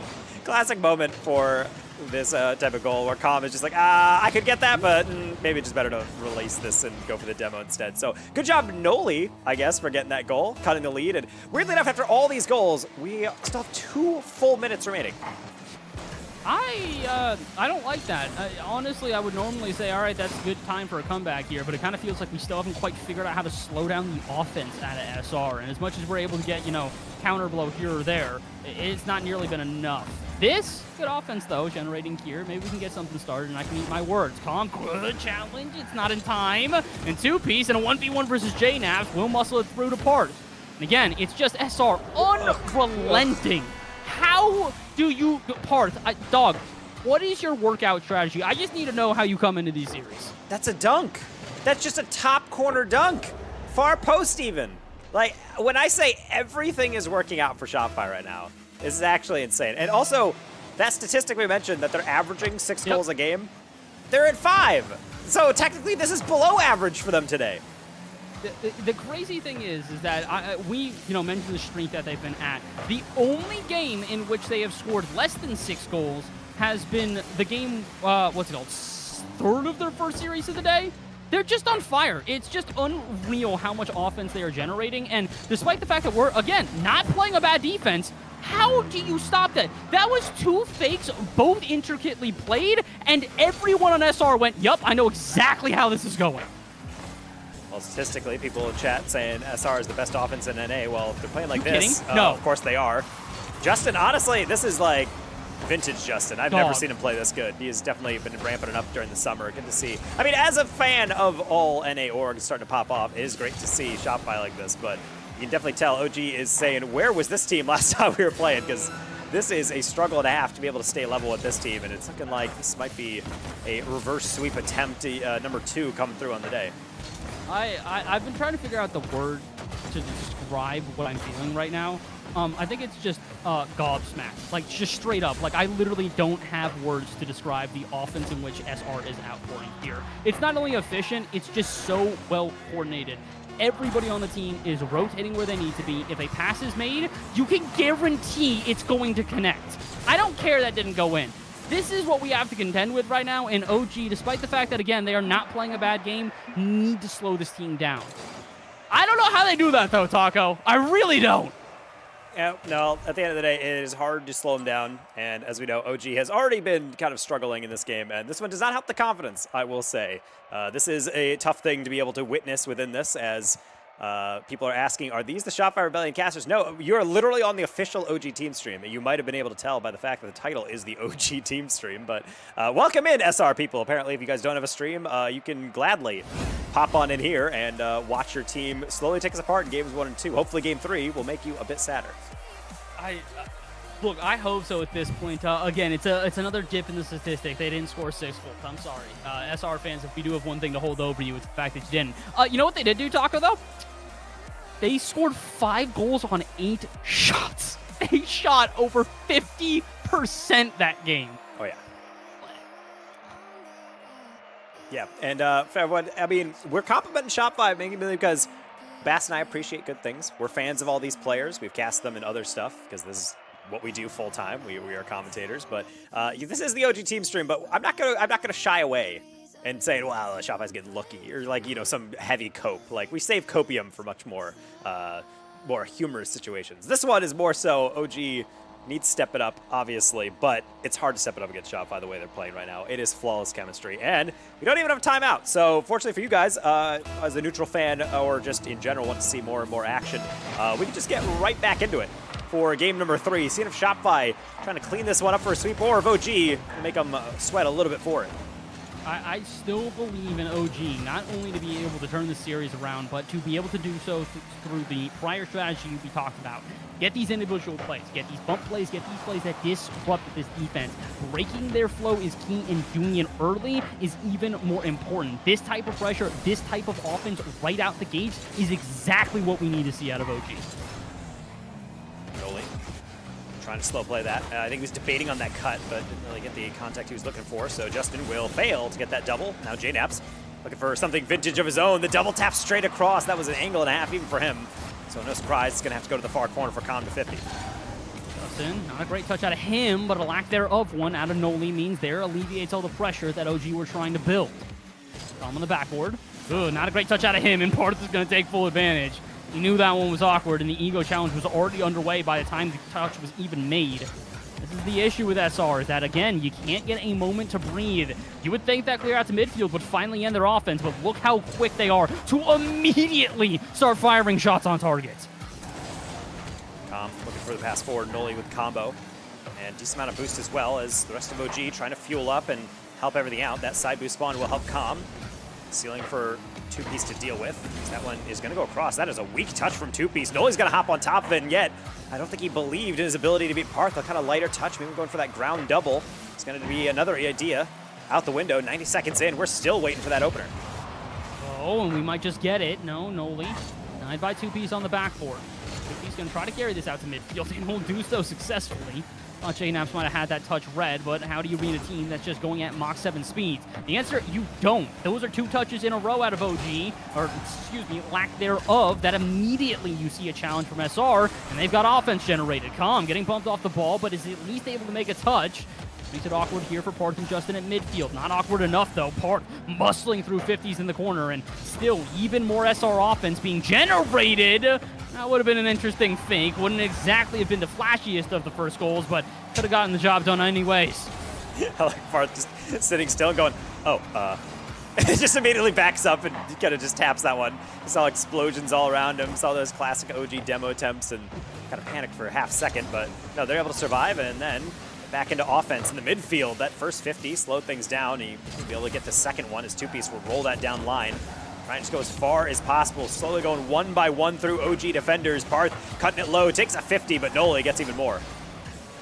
At this point, I'm just kind of feeling one of these 2 teams needs to start generating offense for more than a couple of seconds. While we are seeing offensive chances on either side, it feels very short-lived. A chance here, a chance there, but neither team really holding on to that midfield pressure, and honestly, that's good for OG. SR were the ones doing that by far throughout the beginning of the series, and now that they can't generate pressure for enough time to get passing plays to link up, it's made it much more difficult for them to find as many chances. They'll still get one here, though. Is Justin full tank of boost and space at midfield, off the ceiling. What's he gonna do with it? Pass down and Calm to interrupt. And again, this is the difference. OG not giving SR the time in this game. Parth going to get a heavy deflection as JNaps will win that one over. So you see TPS immediately lean back in his chair just to be able to get that first arrow off. Noli really the only one with boosts. Calm grabbing pads. JNaps will cut on in at a crucial moment to be able to get the first one. Double tap will make Parth second guess about his approach. And OG starting to span out a little bit, covering more ground, which makes me a little bit nervous, but so long as the challenges continue to click, the 50s continue to land where they may, it is still very much in contention here. JNaps dodges yet another demo and can't get 2-piece. In the corner, though, it's still a little bit awkward here for Shop 5 Rebellion, but that's a double commit, and it could be a problem. Justin, pass back to Parth. He tries to fake it out, but Calm in the way. Calm, my goodness, if he hasn't been the most clutch player for OG and at a time when it matters most. Last second saves and good defense out of him has been crucial here in game number 3 just to keep the series going. But here comes the offensive pressure that we talked about. A lack thereof throughout this game has made it more tumultuous. Finally, though, it looks like SR are starting to get their chances again. Back out to midfield, Noli a challenge, JNaps to follow, and I think he's bumped by Calm, who's bumping Parth. So not really sure if this is effective for either team or just an effective reset. Nice little bait in on the first flick. Problem is 2-piece. Looked like they had read that one. Parth goes for the infield pass, and I don't think he meant for a back pass that strong, but you throw it anywhere near Justin, he's going to make something work. So that air dribble will keep things alive for Shopify. Into the corner, Parth with a bounce. Parth again going to find Parth nearly on the recovery, and with a breakaway attempt, is this another OG last-second miracle? Calm top corner and saved away. It was that close pass. Even on the breakaway 3v1, SR get back in time and make the save on 0 seconds. This team refused to die. They might have finally been broken from their 4 goals per game streak. That does not mean that they're not necessarily keen on closing this out. OG, though, best defense, best offense, best all-around play we have seen from them all day, I would dare say. They need to keep this up. They need to take advantage of the mistake here. JNaps the lead block. Justin the follow, though, and it's not enough again. Okay, that's fine. You can get your saves and can take all these demos, and yet the structure's still good enough. Shopify shows that That is the difference between bending and breaking for them. We're getting close to just about a minute played, and both teams not really letting anything go. Usually you see some carefulness start to creep in, a little bit more caution in the way they approach, but apparently that is not going to disturb anyone on OG. In fact, Calm's are still hot. They're going to leave that for JNaps. He won't get that boost, but he's going to beat one. I don't know if they know how much boost he has, but they're going to let him get that reset as Calm retreats to mid, and then aggresses yet again. Slow burn effect right now, trying to drain them of their boost. Wait for an opportunity. That could have been one. At least we swing through the corner and get the boost yet again. Parth apparently doesn't need it, though. He's still going to get a passing play through a two-piece, and Justin, the pre-jump, almost enough to keep that play extended. Instead, though, 50-50, he's pinching out to the corner where Justin, again, full tank of boost. And unfortunately, as effective as that play is for OG, where they are starving SR of boost and really starting to put the pressure on against them, the minute it's relieved, you can see SR is so quick to replenish on their boost totals, and it's like it never happened. Two pieces, a heavy touch, but that's a wonderful recovery. Naps will be able to cut that one out at the right angle. Solanoli into the ceiling. Calm might be able to get there. Parth gets there first. JNaps jumps off early, and we want to make sure that gets anywhere close to the corner and away from danger. But SR, they can smell it. There's a little bit of an opening here. Parth, a lot of boost. Uncontested on the sidewall up until that first jump from Calm. Second player is beat as well, but not JNaps. The structure from both sides starting to strengthen up. They're just not catching us by surprise anymore. SR just not getting the chances nearly as often as before. I really do attribute that to OG making a lot of adjustments coming into this third game here. They recognize that SR, as effective as they are, these passing plays out center are choreographed, they are planned ahead of time, and you can see it in the ways they rotate. And if you start to cut out those angles, if you just don't give them as many chances to make these plays happen, all of a sudden you get chances of your own. Huge offense from OG, and the series keeps going. Blessed be thy Noli, being able to get on that back post. Justin, yet again, goal line save, as he does. But sometimes you need a second coming on through. Finish that one off for OG Esports, getting their first win, trying to mount a reverse sweep. And as you mentioned, the best of all things from OG in that game, and yet it still took a solid 11 shots to do so. I believe that it's also the first game, though, where we've seen a shutout for SR all day today. In their first series of the day, I do not believe they were shut out in any of the series they played. No, even 2-3 in game one of an overtime. So it's going to show. It's exactly what we said. OG are starting to figure out this Shopify team. They are not letting them run rampant on offense nearly as often as before. They are prepared for the shots. They are prepared for the passing plays. And honestly, I'm not going to say that they fully figured out Shopify yet, but that is by far the least effective we have seen Shopify be. In the words of Tordad, we own game 3. I believe that is usually true. We are a team that starts slow, but once we get started, it takes quite a lot to knock us off. And that last series felt like everything was going our way until, I suppose it wasn't, with that last second touch against Dignitas. So this is time to make amends against a team that has been red hot. We have put them in a shutout. That's a good start, but I'd like to see a bit more of that as we head to Estadio Vita. My goodness, what a read from Justin there. And also, what a good read from Parth. That means offense continues here for Shopify Rebellion. And like we mentioned before, we cannot necessarily let them get going hot immediately. We started off with offense of our own, and it really scared SR and forced them to play a more defensive game. I like the counterattack being quick here, though. Can we keep the offense going? Parth, like not to have that happen. He's able to get around one, not around another, but two-piece there to back him up means ceiling reads, and potentially a shot, pinch, denied again. No G, still not in the business of giving up freebies to SR, even when they have a pass out center, somebody's there to deflect. JNaps, ceiling pinch, two-piece, that's a giveaway right down to Calm, and Calm tries to circumvent that. I don't mind the idea, but I think he did way too far to the left than what he originally had intended.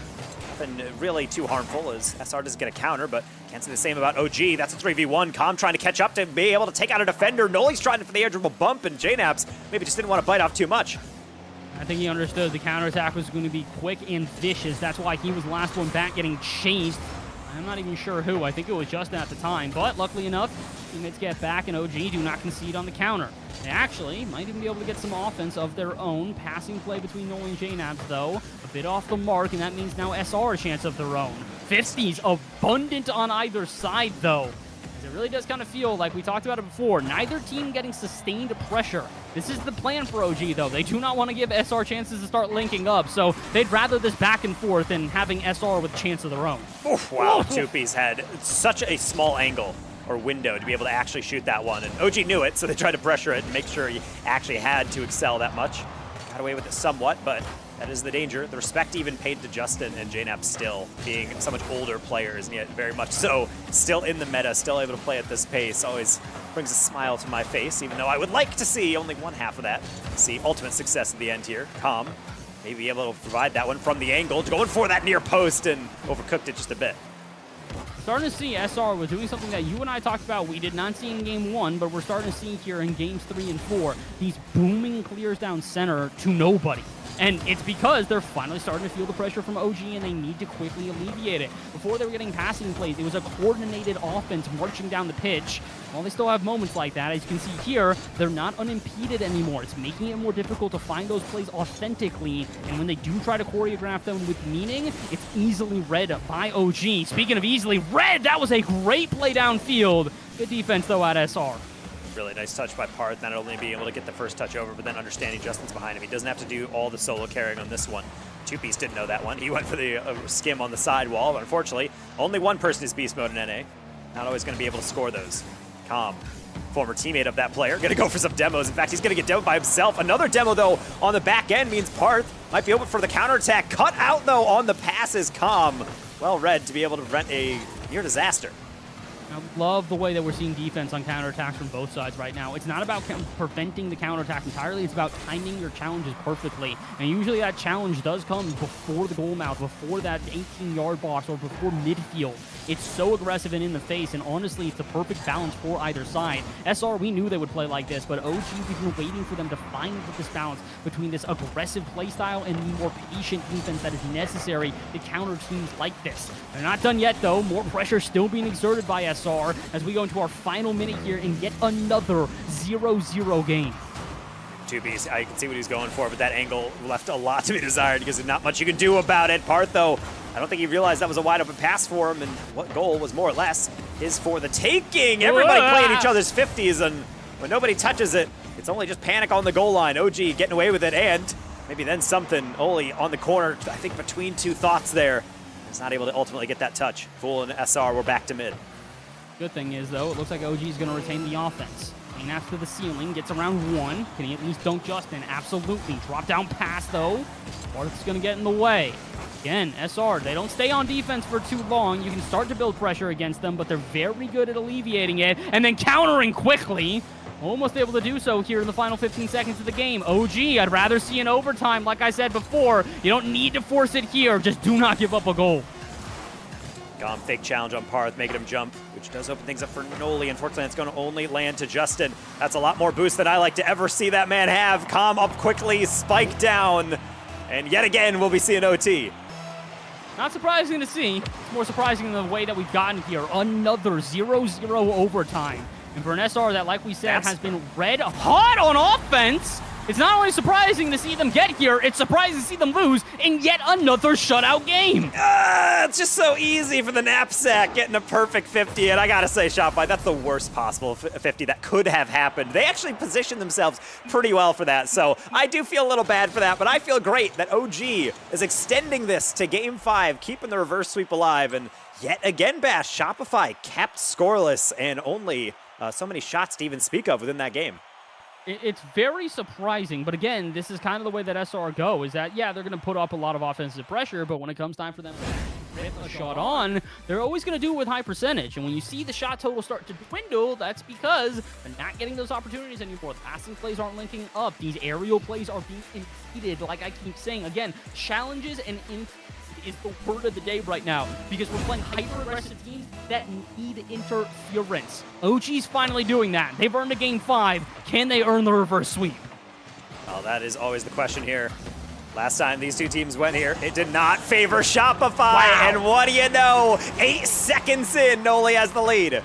This is such an impressive play from Calm, though, in particular. Not only does he get to touch off the ceiling, the 50 straight up stalls that one. It's like all momentum disappeared, and who was there to finish it off? Noli again. OG starting off strong.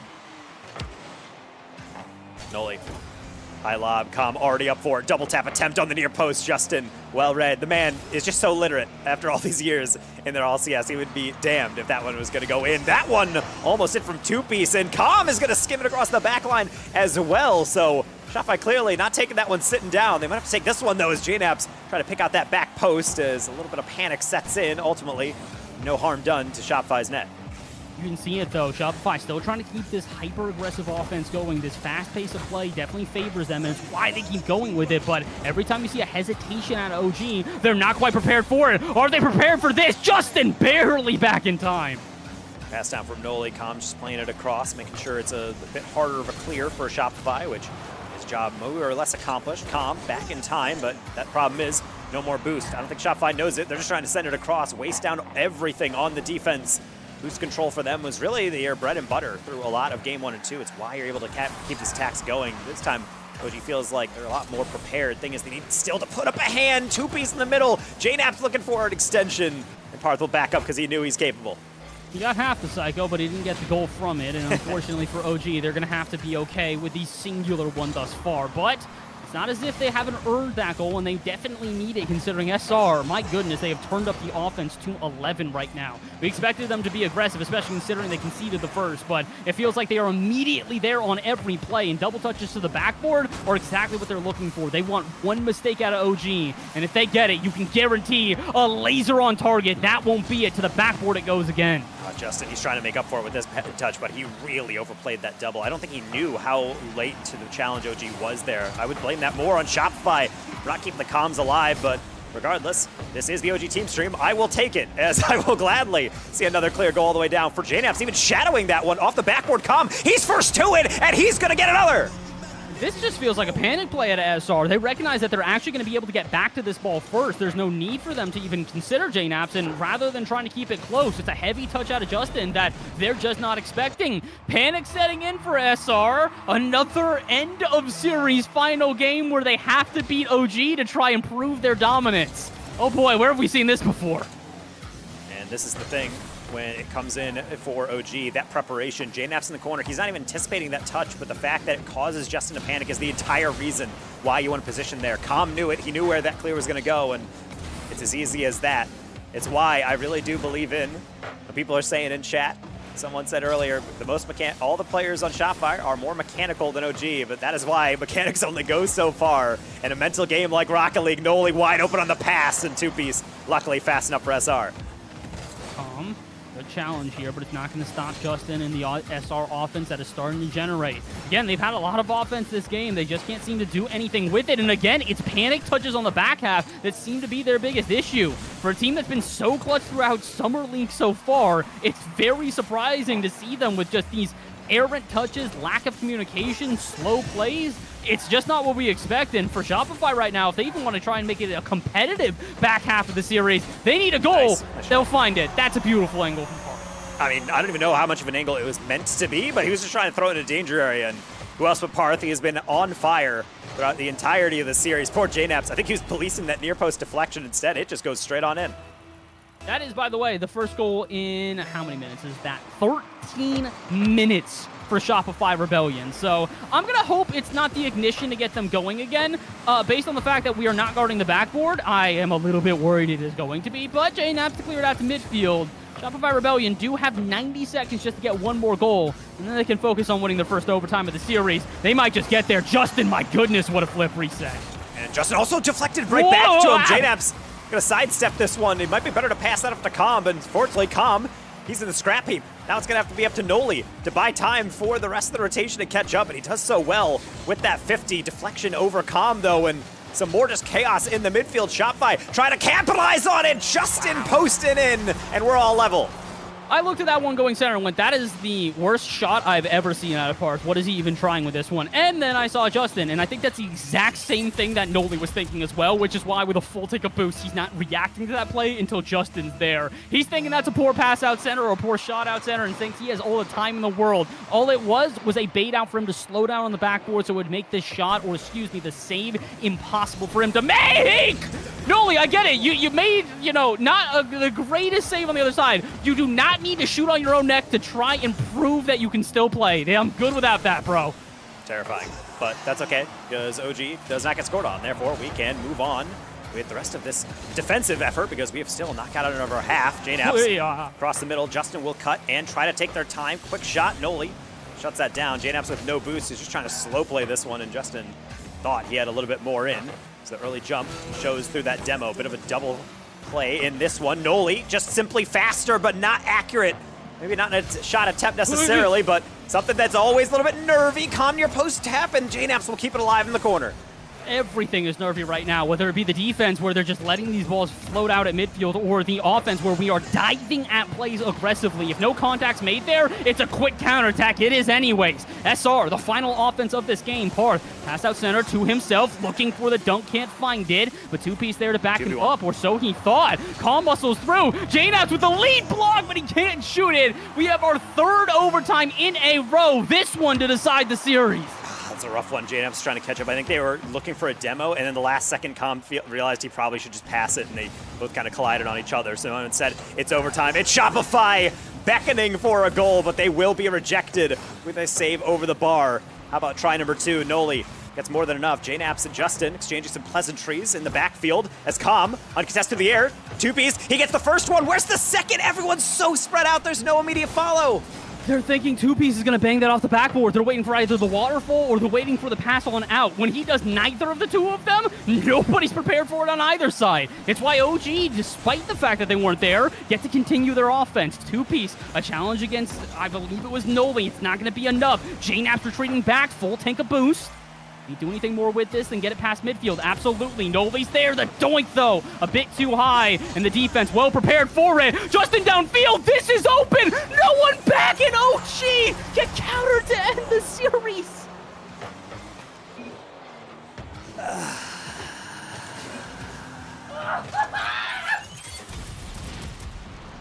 it's back to the garage. Of all ways for that one to end, I did not expect it to be a pre-jump deflection on the infield pass with everyone upfield. That is utter pain, but very well played by Shopify. GG's to our opponents. They will be moving on with another dub under their belt, but also showing that the OG and Shopify series are always entertaining near the end. As now we're just gonna have to wait until the next round to be able to avenge that one, because that one stung deep. Felt like we had it all, and of course that's the only way it has to end. Yeah. Yeah. Yeah. That hurt, man. I mean, we keep them scoreless for 13 minutes, and then in 2 minutes they score 3 goals. Yeah, it's a tough one. That was a 3-goal unanswered from Shopify after being shut out for 2 straight games. So that third one, though, that stings. It just happens when one person's stealing boost, one person's already up, and then you see the deflection, you're like, oh, right, we need someone to go back. Justin probably turned on his ball cam, and he's like, oh. Didn't realize that that's just going to land on me. Slowest shot ever, too. That makes it even more painful. Either way, we won't dwell on that one for too long. We'll be able to get into the third game probably fairly quick, as previously we have been told that games start on the hour, every hour. You can't start them early, but the third game, they tend to get a little bit faster on fast, so we probably shouldn't have to be able to wait too long. But I think for the OG boys, they might want to talk that one over a bit. Well, who do we play? Because I think it depends on that, because certain games got delayed based on the fact that the first series on the mainstream did not. No, POAB, actually, funny enough, the only 2 teams to be able to, or the only 2 series that have completed so far are us and SR, and POAB and Incorrect. And POAB's who we play next. So technically, we actually got the best draw possible if we're trying to make this one go quick. Yeah, so this is us in round 8 right now. On the left side of your screen, right in the middle. So Dignitas and SSG apparently in game 5, or just about finishing Gen G and G2 with Gen G up, which is crazy considering Gen G has been getting smacked around so far in Shift Summer League compared to their usual form. So it's nice to see them get a little bit back on. And all you LG fans, RMC, Reddles, Magic Cheese, currently into game 4 against Fun, going a little bit back and forth. Yeah, they're just starting both of those games now. It looks like game 4 for Gen G as well. So there might be a little bit of a break here. Depends on if they want to let us go early, because POAB and OG, like we said, are already ready to go throughout the rest of their day. But Honestly, either way, it'll be nice to kind of have OG be able to look at the rest of the field and really understand what they have to do through the back half of the season here. Because it sounds like they're going to be able to finish today early. And if they finish today early, that means they get some extra time to study. That means they get to kind of look at what the odds are for them. More or less get a path forward going, all right, here's what we need to do to make playoffs. And at this point, that really is what it is. With yet another loss here at this point, there are some serious wins that need to happen upcoming, and we can start to track them after today. Yes, so right now, unfortunately, we are dealing with yet another Game 5 loss. This one hurts because it was the failed reverse sweep attempt, but even if we are able to start early, because Poab and us are both done, as we both went to Game 5, as that one was a bit more back and forth between Poab and Correct, we will have to wait, and I almost guarantee that OG is probably wanting to just sit down and talk it out first. They tend to be a team that likes to have those kind of team kumbayas, figure out what's going on, and also just... Personally, Bass, you and I both have coached teams. Sometimes you need to just get up from the setup and just walk around a little bit. Just get a stretch. Just, shake out the cortisol and then get fresh for the next one. Yeah, sometimes you just need a little bit of a break. And honestly, after two Game 5s in a row where or not Game 5, actually, Dignitas was just multiple overtime, so it's about the same level of stress. Sometimes you really do just need a second to just kind of take a deep breath and recenter yourself. And it really does feel like for right now, that's what these teams need to do. That's what we need to see out of OG. It's what we need them to do is just sit down, kind of take a deep breath, and figure out the rest of their day. Because as it currently stands, again, this is like, you can sugarcoat all you want. The rest of the series they play at this point are going to be must-win. Because even if they win out from here on out, that is only, 10 wins? That would make them 12 1 games, and at this point with multiple teams already going into today with 5-6 wins at this point, it's pretty crucial. They would literally need to win out in order to make playoffs. Yeah, it's spooky. Just as a reminder, this is a 10-team league, double round robin, so it's 9 different teams you play against twice, so 18 games in total. So far, we are unfortunately sitting down at 2-6. So yeah, that would have to be a complete reversal of fortune. Starting with right now, it would be 10-6. I would say that's enough to maybe scrape by into like a lower end. Top 4 teams start in kind of like an upper bracket, and then or top. I'm just trying to make sure I'm not being confused with Summer Series for the collegiate side. But I believe in the format, the top 4 teams make it into uppers, and then lower 2 actually have to play through lowers immediately. So you get into a playoff bracket and have 1 life versus 2, which is obviously massive. Yeah, it's a huge difference. And on top of that, it also makes it to where you're getting a significant higher amount of the prize pool just kind of off rip. Guaranteed. Well, not guaranteed, but more or less guaranteed as long as you can win a series, because just making playoffs does not get you any of the prize pool here. Making top 10 does not mean anything necessarily. It's about making it into playoffs and then getting it at least that 5th to 6th place where you'll get $1,000. So, yeah, this is, look, everything's on the line at this point. There's not really any way to sugarcoat this. We need to see an OG that turns this one around at the back half of the season, because we are 1 game away from technically being halfway done with this thing. Yes, and so right now we are spectating on stream the Shopify, or rather the Dignitas and Space Station game, currently in Game 5. Space Station, while we've been spectating, has scored 2 straight in about 30 seconds, so they are now leading. And we are seeing a continuation of how sweaty all these games have been, which is really nice to see. Man, if only Europe actually cared about participating and keeping their scene alive in the EU side. But that's okay. That's a argument and old man shakes fist at cloud moment later that we can talk about, I suppose. It's look, man, at the end of the day, it's very clear the EU teams are they're prepping for Worlds in their own ways. And hey, what are they doing? Bloodbath, as we've seen just throughout literally everything. And I don't know about y'all at home, but I prefer the Bloodbath. It's been a lot more entertaining. Yeah, the NA side is actually pretty contentious. And also, in my opinion, like all the teams that are already got through the majors and got through Worlds, Space Station able to clean that one up. Chief Beef slowly slinks out of his chair in relief. They will be able to get some good practice in. But honestly, I really like this dynamic for teams like Dignitas and Shopify to really show. We saw it was said earlier, Shopify is something to prove. It's not necessarily because they're trying to, in terms of like a huge like qualification. It's really just to show that this team is not just a fluke in the split 2. They're a very solid team. And this is a tournament that they get to show off and potentially get a decent amount of money off of based on their performance. So as we refresh one more time, we'll have to see whether or not we actually have more Game 5s on the way. Wikipedia is slow to update, which means these games must be really chugging along here, Bass. So I think we might just be better off taking a little bit of a break. Before we do go to a break, we got at least one more update. RMC just beat Fun in Game 4 of the series, so 3-1 overall. So that's another result that we do have at least coming through. Looks like Shift is on the mainstream right now. G2 and Gen G are about 40 seconds away from wrapping. Probably going to be G2 though. So looks like most games are wrapping. So yeah, good time to take a little bit of a break so we can get ready before the next.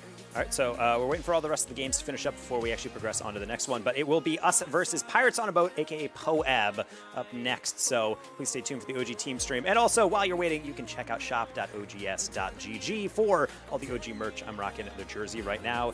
It is so comfortable, in the words of Noli, the most comfortable jersey he has ever gotten. I also have a nice baseball jersey, nice hat that you can wear throughout, and a bunch of other incredible OG merch that you can use to cheer them on in all future events. Kind of like the World Championship coming up in Fort Worth. I'll be there. Seb has been there. Bass, you might be there as well. We haven't talked much about planning and all that stuff. So hopefully we see that one quick enough. But either way, we'll be seeing more of us after this break and very quickly as the next round starts to wrap up and begin to form with POAB.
we stay the same.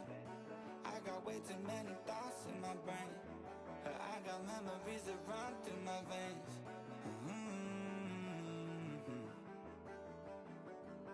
I'm not one to blame, but I could point out every way that you change. Some things stay up while others go right down the drain. And lately we've been going down in flames. But if I'm honest, I get in my feels when I want you. Say you feel it too, I'll haunt you. Hold on till I'm lost in the nirvana. But if I'm honest, I get in my feels when I want you. Say you feel it too, I'll haunt you. Hold on till I'm lost in the nirvana. But if I'm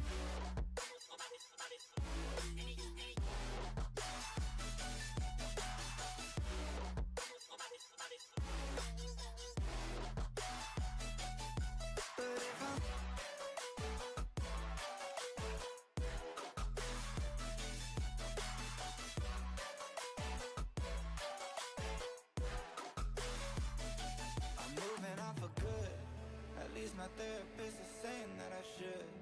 I don't believe it, but I really wish I could. Instead, I guess I'll stay misunderstood. Oh, 'cause I'm stuck now, just trying to figure a way out of. Try but can't seem to slow down. I don't know if I want to. But if I'm honest, I get in my feels when I want you. Say you feel it too, I'll haunt you. Hold on till I'm lost in nirvana. But if I'm honest, I get in my feels when I want you. Say you feel it too, I'll haunt you. Hold on till I'm lost in nirvana. But if I'm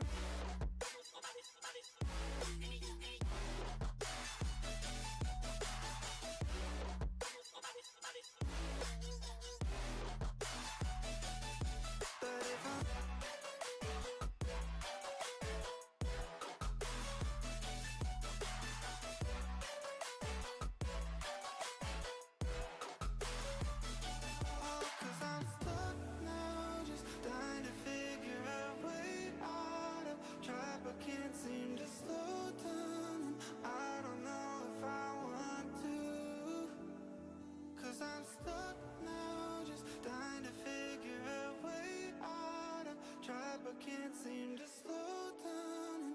I don't know if I want to.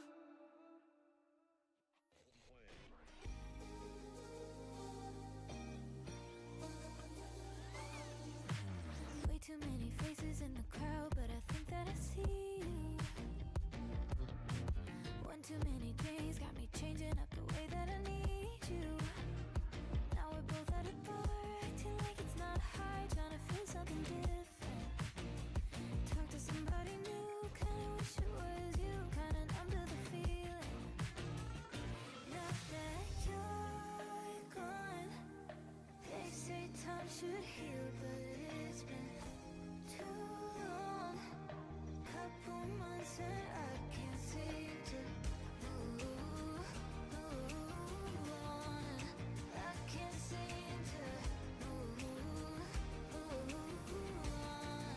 I can't seem to. I can't seem to.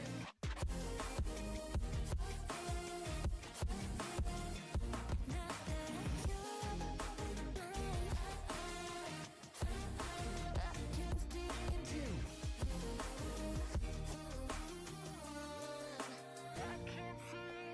laying on my floor, thinking about all the things that we've been through. From 24/7 to pretending like I never met you. No, it's all for the best, 'cause I know we're a mess every time we're together. Going out of my way, I wish I could. Alrighty, chat. We got one more game for today, wrapping up day one of the 2 days that we will be having Shift Summer League for this week in this 20K tournament slash, I would say just scrim boot camp, it feels like, because as Everich said in the chat, that is really how I'm treated. I feel like this is a chance for OG to work out everything, and my goodness, are we trying to work out quite a lot. We have our last game of the day here. We just finished off the test lobby. It is going to be Pirates on a Boat, aka the former Moist roster, up against us here for the final best of 5 of the day. This feels like a must-win. We gotta need to beat this team. This is not only another team that is somewhat down here in the dumps with us, just overall on the leaderboard. I think that they are one slot behind us. Yeah, it's basically the exact same record as us going into this one. This is a must-win. As we've continued to state, it is getting slimmer and slimmer the odds of OG being able to make it to playoffs if they don't start taking wins like this. And by wins like this, I mean expected ones. Top 4 team in North America. We should be beating a team like Pirates on a Boat, but again, they had a pretty high at the end of the season. I don't really know what type of form they're in currently. Yeah, it's hard to know sometimes when it comes to top teams within NA, because you don't really know how things are going to shake out. But I know that this is going to be game 1, not game 2, as we reset the test lobby. They did not win that one. They have to win it the old-fashioned way. So one more best of 5 for tonight before OG gets a full day to think about everything, be able to go back to the drawing board, do some replay review, and get back at it tomorrow. So hopefully we can end on a high note. This is definitely one of those series where on paper should be a bit more comfortable. Again, on paper, theoretically, this should be a little bit easier of a series for us, but you never really know with Shift Summer League. It has been such a chaotic time, both for the teams that have been at the very top and the teams at the very bottom. I mean, we've seen wins from teams that we would never expect to take wins, and we've seen series where both teams just kind of come into it with an expectation of how a team's going to play, and then very quickly they learn, oh, that's not how it's going to be today. I did not expect a hyper-aggressive and very physical POAB, but so far, demos and bumps are flying on both ends. Eris going to hit that one across. Eris with an interesting comeback tale, a player that previously was permabanned from playing competitive Rocket League. And I know myself and several others kind of spoke up and said, hey, let's not do that, because he had trade locked Alpha Boost, and it then eventually led to, you know, playing with some friends. He was caught as boosting. That's bad. That's like a pretty low-level crime for a permaban. He eventually got reinstated, and look at him now.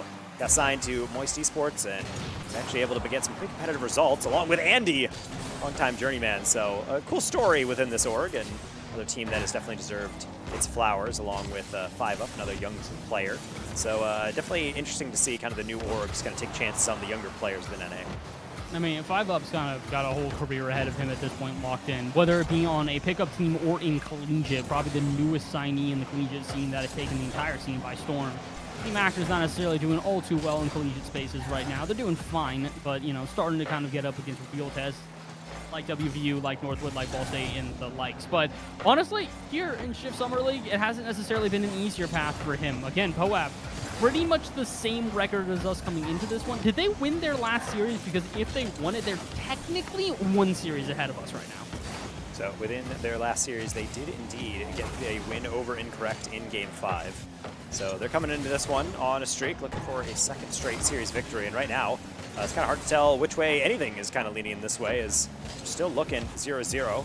In this game number 1, neither team really having a true chance that's going to make the other one sweat. So as the creativity starts to ramp up and the speed does as well, it's going to be a lot of boost use. There's going to be a lot of passing required as 5UP is open in the middle for our finally getting our first goal. It kind of felt like this was coming for a while here. POAB had started to put on the pressure out of midfield, and with a failed challenge out of Nolly there, just one mistake is really all it takes, and that's kind of been the way it's been today here, is that a lot of faith coming out from the OG players that if you're going to make a challenge, you're at least going to be able to make a touch on the ball. When that doesn't happen, you can see how the entirety of the defensive rotation breaks down, and it's a problem we've seen it multiple times throughout the day, but I'm not too concerned quite yet. With half this game to go and still a lot of offense being generated by OG, they have plenty of time for a response. Andy, high lob, Eris coming out of the goal. I was a little bit worried he might be able to bump on Com, but instead, they will come through. 5UP gets the first read, but JNAP's there for the second, trying to get around Andy. Instead, it falls to Com. Attempted double off the ceiling as 5UP had to wait patiently for that one to fizzle on out. Now, on goes POAB back to the OG side as we're trying to wrap around it, and our blue side, which seems to be our favorite. Chad, I'm not sure if you've noticed, OG has been blue every single time in every single game.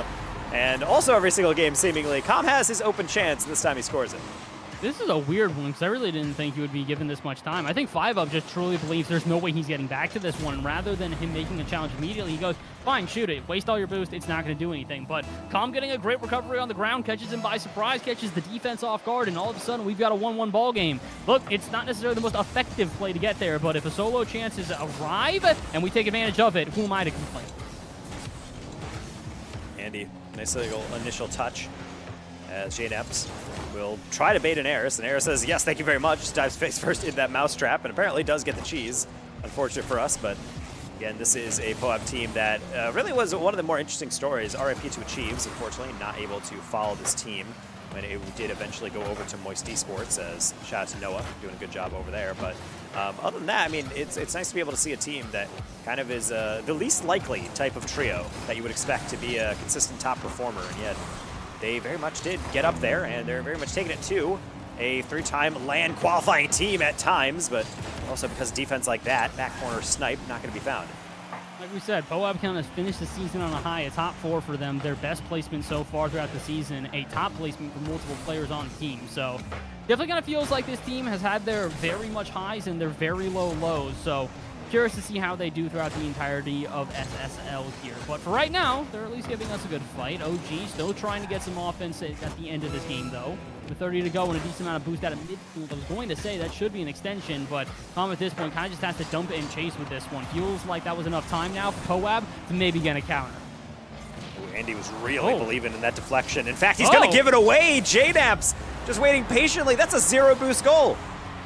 I mean, it's a 0 boost goal, but this is also a 0 IQ defense out of Andy. I don't know what happened right there. I think he just kind of overthought it. I think he went, all right, I should have the time. Oh, wait, it's on the top of my car. And I've gotten challenged. And by the time that he figured that out, it was far too late. Should have took it to the air, should have took it to the ground, should have made a decision. The lack there of a decision at all, well, I think it's going to give even another goal to OG. I would have to think Andy was probably taking a 50, and JNeps was waiting for that clear out, so apparently only one of them could be right in that scenario. 5UP. He's trying to have the last laugh, though. Air dribble down the field will be deflected, and Calm will gladly guide that one to the turf. OG starting off strong, getting our first Game 1 victory all day. That is the best we have looked in Game 1 so far. And it's not just because of the fact that we won, but it's also because we have the competitive and played a good structure. Really goes to show you, though, this is a very different series than the last couple that we have played. Every other series has been your double-digit saves and or shots throughout the series. This time, 4 and 3. Not even double digits if you combine the two teams. This was a much calmer affair. Yeah, so when you have games like this where it's a bit more in the midfield, you're waiting for dive-ins, and that first goal from POAP was literally just that. It was a ball that was tackled into the corner, and then you had a defender say, I could probably get there. You dive in a little late, get beat over the top, and then it's just a perfect pass in the middle. So it does come down to whether or not you actually want to stretch, and that's really the mental part of the Rocket League I find really fascinating. What teams actually do take those risks and account for them, or just kind of get burnt down the stretch. Hopefully, we do not get burnt as we go over to Salty Shores, putting on the sunscreen and get ready to get down in the sand, and hopefully continue our scoring ways. Calm always one to go for the creative angle. That was a fancy touch out of Calm. Unfortunately, it wasn't effective enough to get us the first goal here. Would have been lovely to start off the same way we did last, and we're still trying. Calm. Touch off the ceiling into a reset. I think he can use it immediately, though, so he's not really going to be able to extend the play. So JNeps can play some guarding out at midfield. Right into the hands of 5UP, who kind of awkwardly takes it through the corner. POAP right now just kind of feels like they're not used to the speed. They are second-guessing themselves on, like, every challenge. OG's a frustrating team because they're capable of playing fast, but they're also capable of slowing it down, waiting for you to take a 50, waiting for you to go for it. And as we've seen previously in those games, it doesn't always work, but there are some teams that just do not know how to handle it. JNeps, you handle this one. Oh, absolutely. And he sets himself up for the 50 afterwards, which means this is a hard escape. All the POAP. Good 50-50. It's going to lead its way into the hands of Calm, who immediately gets challenged by Eris. So I think that POAP's starting to notice they do need to be a bit more aggressive here. If they keep giving this amount of time to OG, it's just going to be more time for them to cook. And the offside wall trying to get some more space for just himself, because that's really all he has right now. 5UP is trying to catch up along with Eris, as Eris will go into the ceiling, but not much more beyond that. 5UP, he gets the shot off, and it actually does beat out Calm on near. This is a brilliant shot out of 5UP, and honestly a heads-up play out of him as well, because he sees this descending off the ceiling, and he's just there before anybody can react. Tom's not expecting a shot. He thinks that's going to hit down, and if anything is going to happen, it's going to be a weak shot at that. A laser beam right on target? Yeah, nobody's expecting that one. OG going to have to fight from behind here, and Please don't make it 2 goals. Kickoff going in favor of Poab, and they double commit! Wow, the worst possible thing. That was just a roller in. That's a standard kickoff goal. You get the first 50 out of the way, and it should be just wide open for you. And in fact, it might even be a punish for this one. Is 5 up. I saw him falling off of the top bar. And instead, he's able to recover, get that one away. More bumps along the back line. JNaps interfering. Noli, I was going to see if he would dive in immediately, but no, he'll delay, try to find it to come, and not enough power to really make that play come to fruition. Nothing really coming to fruition on either side here out of midfield. It kind of just feels like 50-50 after 50-50, and well, air dribble like that. Not to be insulting to the air dribble we just saw out of Noli, but it's very bland, it's very standard, and that's kind of what we're seeing on both sides here. Nobody trying to go for anything too intricate, and I think it's out of a fear of being too played out. We've seen this multiple times. Teams too choreographed, and when it is, usually it's plays like that where you get a touch in the way and it goes, all right, that pass means nothing. The dunk here at Aris, though, extremely impressive. That's tough. Noli just miscalculating that one. I can see what he's going for. If you catch the boost and roll it up the wall, you're 100% getting dunked in the middle, but he tries to cut hard off the corner. Hopefully it bounces off the wall. Instead, it bounces directly up into the path of the player in the corner who does well to find Aris in the mid. He doesn't need to shoot it perfectly. He just needs to put it close enough to the corner, and it might just bungle its way in. Solid 50 from Poab, and now they have a decent positioning as well, as halftime is just about here. And Andy is looking to extend this one beyond all doubt. No third goal to be found, so instead Noli takes the skies, and now maybe counterattack can go as JNaps. He's looking for a head to hunt, and that gonna find one. Aris not only gets the first, but a second 50 as well. That is unbelievably impressive out of Aris at this point. And again, we've talked about it. It's been a game of 50 so far. Usually those 50s don't matter all too much, but it's starting to seem like Poab recognizing how much value can be gained out in midfield or off the ceiling if you're calm. Again, individual plays have been the standout here for OG. They don't come often, but when they do, they are bangers. You also don't see that pattern as often, a double tap into a flip reset, but when you use the ceiling, anything is possible. That is clean as you like from Com, a player you always forget every once in a while that loves to freestyle, loves to experiment with plays like that, and especially when the defense is a bit more spread out. He's a lot of space to do it. Noli, he'll just go for something more standard, but first touch lets him down, and now he has to make up for it in the back post. Pinch down, not really going to generate any offense here for OG, but they're at least able to force Poab to challenge here. This aggressive play has left only 5 up back, who tries to bang it around Noli, can't quite do so. Passing play from Com, though, intercepted. So at this point, starting to read OG on a lot of these plays more often. Again, much more adjusted to the pace of play at this point. Not catching them off guard nearly as much as game 1. The only thing is, they haven't really had a touch on the ball in quite a while. Poor touch out of Com, though. 5-up's got some space, just needs to pass out. Lob to Aris off the backboard. Andy to finish the play. Yeah, and that's an easy as you like finish from Andy because OG is scrambling. They're waiting for that deflection. At a certain point, they're just just to jump. Andy knows that. Let's just put it to the near side.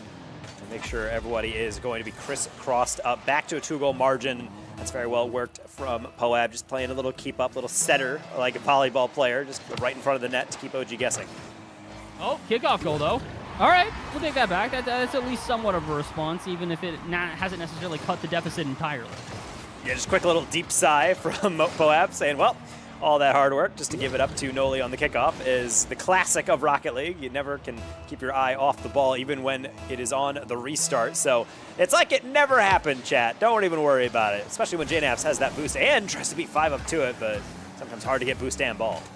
Sorry about a cast curse that one. It looked like 5 up had the clean beat and an offense about to be built for Poab. Well, they still might get it. Aris, late challenge though, so he's only going to get a 50.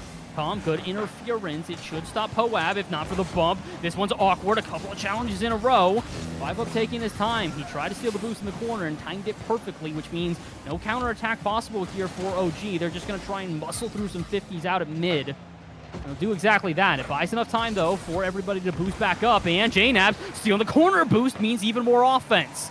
Chance at a cherry pick there. Not going to be enough, though. With 40 seconds to go, OG need to hold on to this offense. That's a really hard read for Aris. Yeah, he's still going to get the deflection, and he was immediately going back and goal. I'm sure the comms are just, please provide help, but there's no help in it.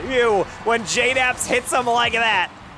That's a goal for every player on OG now at this point. Everybody getting involved in the passing plays are exactly why. Beautiful pass out of the corner out of Com, and the full faith in JNaps to know he's going to be the first one there.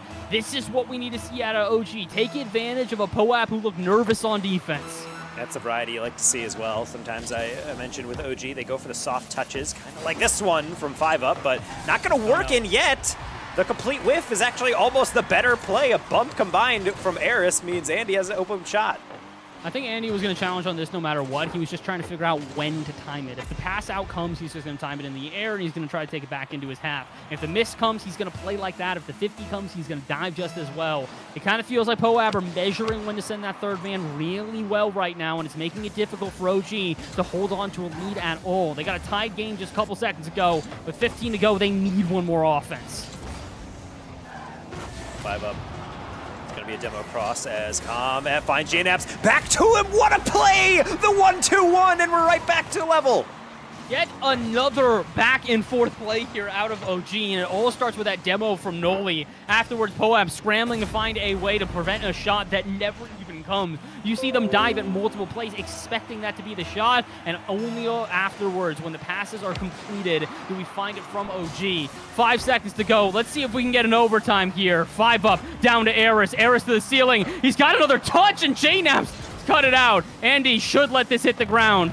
He tried to, but Noli had other ideas. Either way, we go to overtime.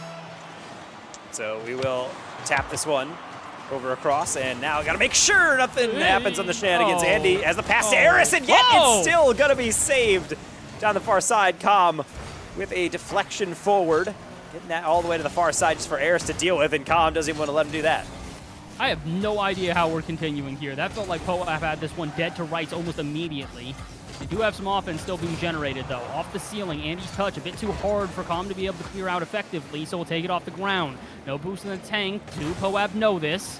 Somewhat. Eventually, 5 up will challenge and to the sidewalk. Pass out to Eris, looking for a pass center. Cannot find it, but he should still have a challenge out of Andy here. 5 up, pass back to Eris. Eris not going to get there in time. OG not allowing Poab to build any offense right now. It feels like they're cutting everything out at midfield. This one, though, a bit dangerous, but Eris, a poor challenge and no contact. This one's open, but Poab going to get back in time. JNAPS, if he had any boost, that's going straight on in, but unfortunately, he simply does not. Triple commit almost from Poab as they're getting in front of the flip reset attempt from Noli. JNAPS trying to carry it back. Eris knows better to go for that 50 straight down the middle. Instead, going to lay it off to Andy. Easy enough shot to save. JNAPS down the line. Back the other way. This one continues to ping-pong to either end, and Calm somehow sneaks in a shot in the middle of all of that. Not exactly going to be effective, though. OG going to have to retreat to midfield to get their offense restarted again. The ceiling, JNAPS pass out to Noli, but it's intercepted by Eris, and the lead blocker there means numbers advantage for Poab the other way, which is why Noli is scrambling to look for a clear. Not going to find it, but Andy not going to find any effective touches here until it gets out center. The demo left some space open, but OG, luckily enough, no shot was found. Noli freshly boosted up. Unfortunately, will get circumvented more or less from Eris. I don't even know if he meant to take that low 50, but either way, Poab has left an opening. Calm trying to race onto it. 0 boost. Can he get that pass across? Eris was man-marking that entire play, knew exactly where it was going to go, and used his boost to the best of its potential. Another pinch away from Andy, and 2 players going at it from Poab. You can just see the nerves. They got to be careful here. It feels like it's double commit after double commit. If Poab wants to even have a chance in this series and avoid the reverse sweep, they're going to need to get this win here. And honestly, I'm fine with them to keep panicking like this. It feels like our biggest advantage. But the moment we don't challenge on the ceiling, that's a pass down and a dime at that every time. Eris, look at this setup. Doesn't ever let go of the boost the whole time through. Jumps to the wall just to jump to the ceiling and then tap one down. Flawlessly played from Pirates. And unfortunately, we will be seeing Poab level up the series. Not surprising necessarily to see there. It's just more disappointing, I would say, to see that it comes to that, because it does kind of feel like we had started to read them on defense. It was a much cleaner game all around, and then all of a sudden it's the challenges off the ceiling, the singular one that we don't attack. And, well, you can see the results. Good game overall. Otherwise, from OG, again, it's still a much more consistent play versus the prior series. It still feels like there's a little bit left to be desired, though. When you force Poab into 11 saves, that's where you start to wonder, okay, well, we're getting a lot of goals. 4 for 11 is not too bad in terms of shots or goals to saves ratio, but that is something that can be frustrating. You're certainly forcing a lot of pressure out, but the goals coming in from Poab, some of them really well worked, and some of them are just a little bit more, let's try to mitigate that as much as possible. So game 3 is where maybe, okay, we respect them. We see Poab, we see what you're doing, and we'll see whether or not we adjust in the appropriate way. Again, more or less in the Shift Summer League after a slow start to the front half. This is a game to really kickstart the back half, keep us in that playoff contention.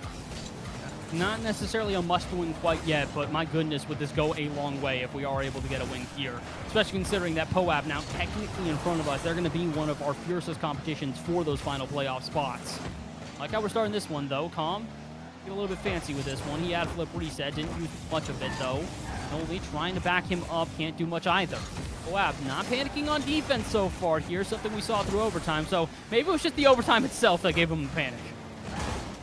Noli, nice lob up and over. He's going to beat 2, and unfortunately he will not beat him in terms of the physical play because he is going to get his body rocked off that play. Calm, also not going to be so fortunate. How about JNaps into the ceiling? Going to chase that one down, or at least let Harris catch that one. All 3 POAB players all in the same corner. One of them is going to lose their life. How about another one as Noli was swinging to the back end, and yet POAB still surviving. I don't know how.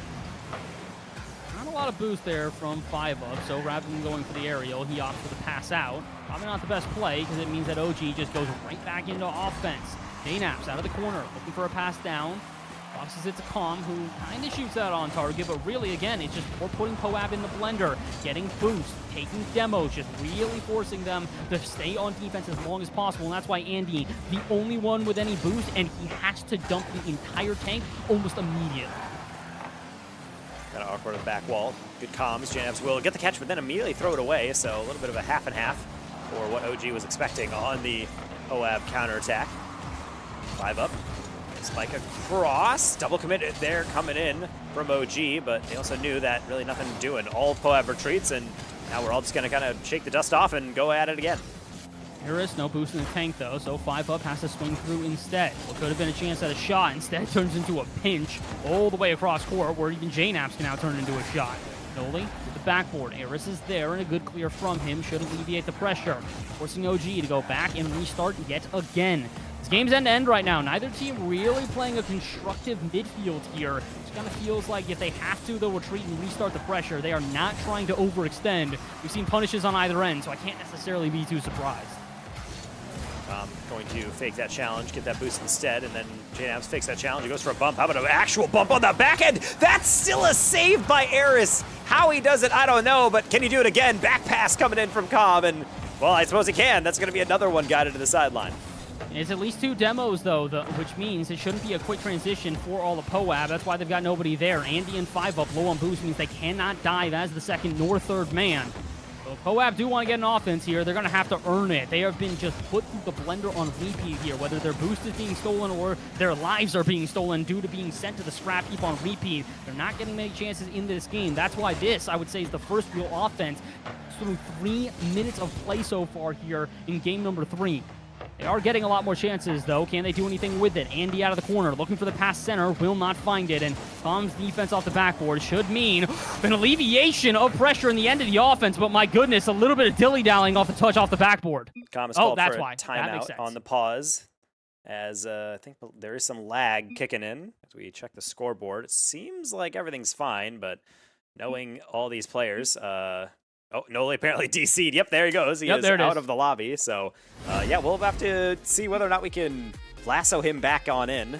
I would say lasso. I'm not entirely sure if he lives in Texas right now, based on ping. Well, I guess we'll find out if he's in here. Well, yeah. I actually, yeah, most of NA does live in like the same exact building in Dallas. So it's a decent guess to be able to go into with that. But once Noli joins back in, I'm actually kind of curious. Based on ping, I'll be able to estimate it since Calm is playing in Central RLCS server at 28 ping. So he's sitting pretty. Yeah, they it looks like the team's doing pretty good right now.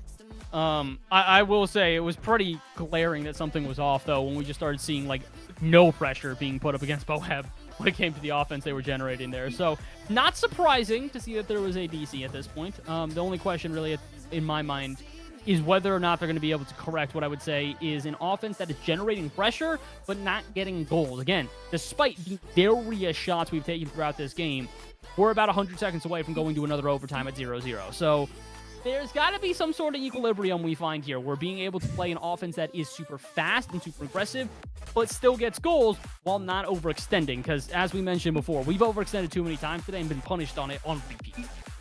Yeah, if you guys hear gameplay in the background, Eris was just about to hit a shot from a crazy angle, but he's just hitting it. And so they're unpausing the game just to see if the ball goes in. And it did. No. So now they will repause now that they know that it missed. And they will go back to a kickoff, most likely, once Noli actually gets back in. That was honestly, that would have been wild. If he had been able to do that, it would have been quite something. Goal still wouldn't have stood. I mean, it would have made no difference, but, you know, it would have been impressive. Do we have Nolly back? I think we're about to get him back into this lobby. I'm hoping we can keep going from here, because I am curious to see how this game ends. This kind of feels like it's going to turn the tide in this one. If Poab's able to get another game, I feel like they have momentum in the back half of the series, but if OG can hold on for another win, it really goes to show. Poab only really getting wins when they have to earn it, when they squeak by for it, like the last OT. So I'm curious to see how this goes. We still have about 2 minutes to play. There's plenty of time for either team. Yes, and just a reminder, this is the third match of the day. OG, unfortunately, has lost the first two, so we're trying to get this third one, keep our league play a little bit more back on track. This is game 3 that we're pausing in, 0-0 still, 1-1 in the series. So a lot to play for still, and also a lot to shop for as well. So in this break, if it does take a while for Noli to get back in, resetting his modem, whatever, shop.ogs.gg, exclamation shop in the Twitch chat, by the way, will take you a link to the OG merch shop. I'm rocking some OG merch. You've also seen me in the baseball jersey, in some OG hats, which actually my OG hat, oh, it's across the room. Well, I can't get that right now, but I do have an OG hat and something you can definitely check out as well. So something you can be able to rep the team that hopefully has been trying its hardest to, bond with all the NA fans so far, and hopefully some successful international victories and domestic as well. We'll be able to garnish more fans, but you can support him in the comfiest jersey that Noli has ever worn, his direct quote. And then, as Noli has joined back in, he can tell you himself, potentially, as we get the series underway even further. I think we're just about ready to do this one. It looks like Torment popped in and out of the server for a second, though, so I'm not sure what's going on with that one here. I'm just hoping that we're ready to go, and it looks like Calm says, yes, we are. Again, big end to the game here. We've got about 2 minutes to go, and the winner of this one moves on a series point. This feels like a must-win for both teams. And so with that said, we're right back at it. Noli has been restarted, and therefore all of his updates and security updates have been installed into his mainframe. And we'll see what that does for our defense. As Calm has to backflip that one, Andy broken right down his neck. Eris still trying to go for those wild angles out of the corner. This time it would have been a passing play, not exactly a shot, but it kind of feels like Poab got an idea of how to break down this defense. Passing plays and through, like I said, the corner. They're going to have to play some defense here, but only momentarily. Again, back out to midfield. Andy wins through the 50, and Calm one to receive and pick it back up. Flip reset, a little bit of boost left, trying to muscle through a 50, but Eris and the rest of Poab going to be able to march the other way. Andy tries to get there before Noli, but can only manage a 50. And as we go into the final minute of the gameplay here, it feels like Poab starting to generate some offense.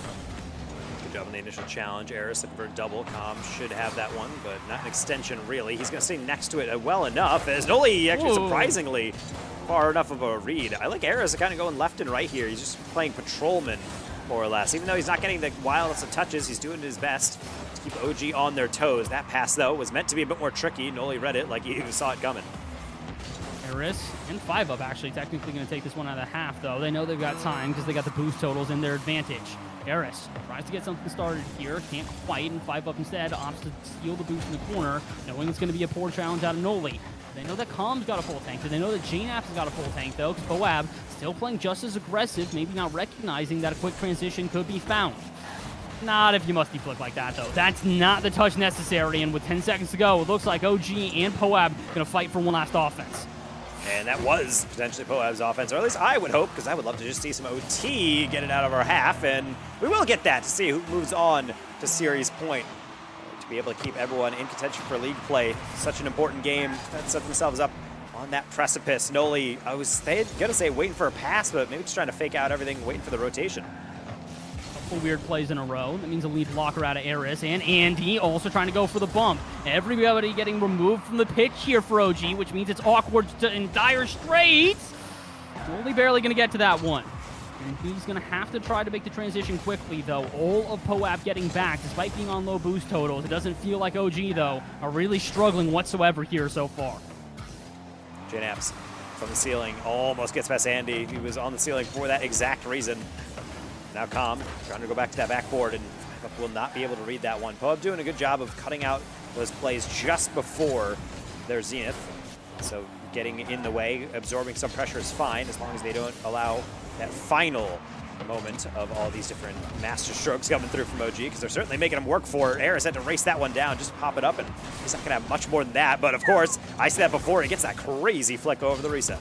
A lot of power from it, but not a lot of use from it here, as it doesn't really feel like Poab are going to be able to extend their offense past that midfield. Instead, it's Calm and the rest of OG hammering down yet again. More pressure being exerted, and these early challenges are not giving an escape to Poab whatsoever. The only concern is that this is the same way they've been punished multiple times here today. This all-out offense is only good if you can get packed for defense in time. This time they do, but it looks like Poab might have some more offense to work with. Wait a minute! Lead blocker! And overtime's over! Bang, bang, coast to coast, and that is what we call the OG classic. Lead blocker almost never misses. The conversion rate, one of the highest I would put up there in the world. OG able to move on to match point, and double match point at that. Long overtime there, but it's an overtime that we clutch up again. We've had a lot of those throughout the day, and it's honestly been a lot of them going into overtime at 0-0. Yet another one that we're able to keep it completely scoreless going through the first 5 minutes, and then in overtime we finally get it done.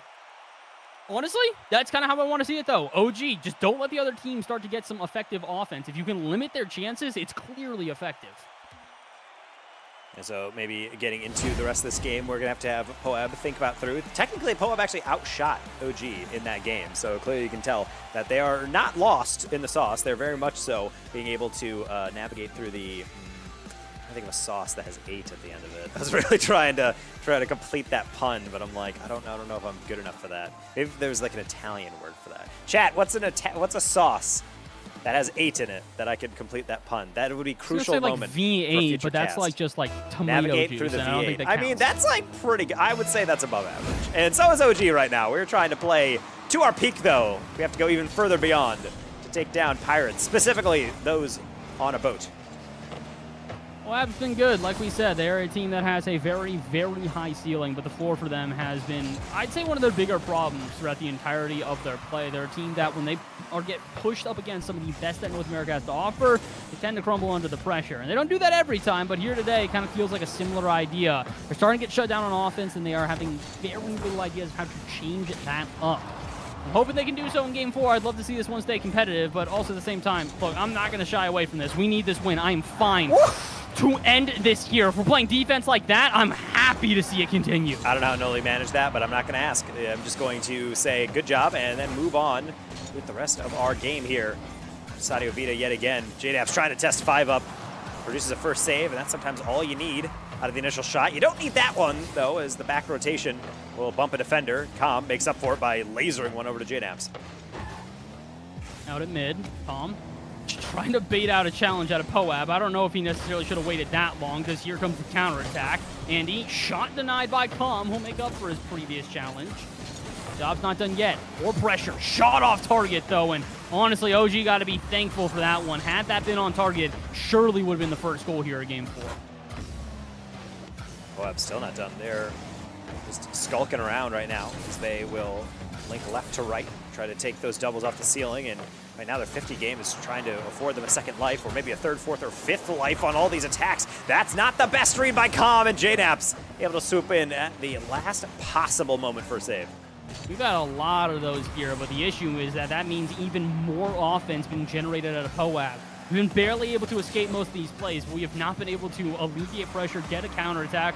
Okay, I'm going to eat my words. Never mind, we finally do. Noli breaks out, and JNap's there to back him up. Got some boost in the tank and a flip reset. What can he do with it? The immediate challenge from Eris doesn't allow a shot. Follow-up technically is one, but 5 up, cool and collected. Will drag it down the other way. Flick up high, Noli forced into action.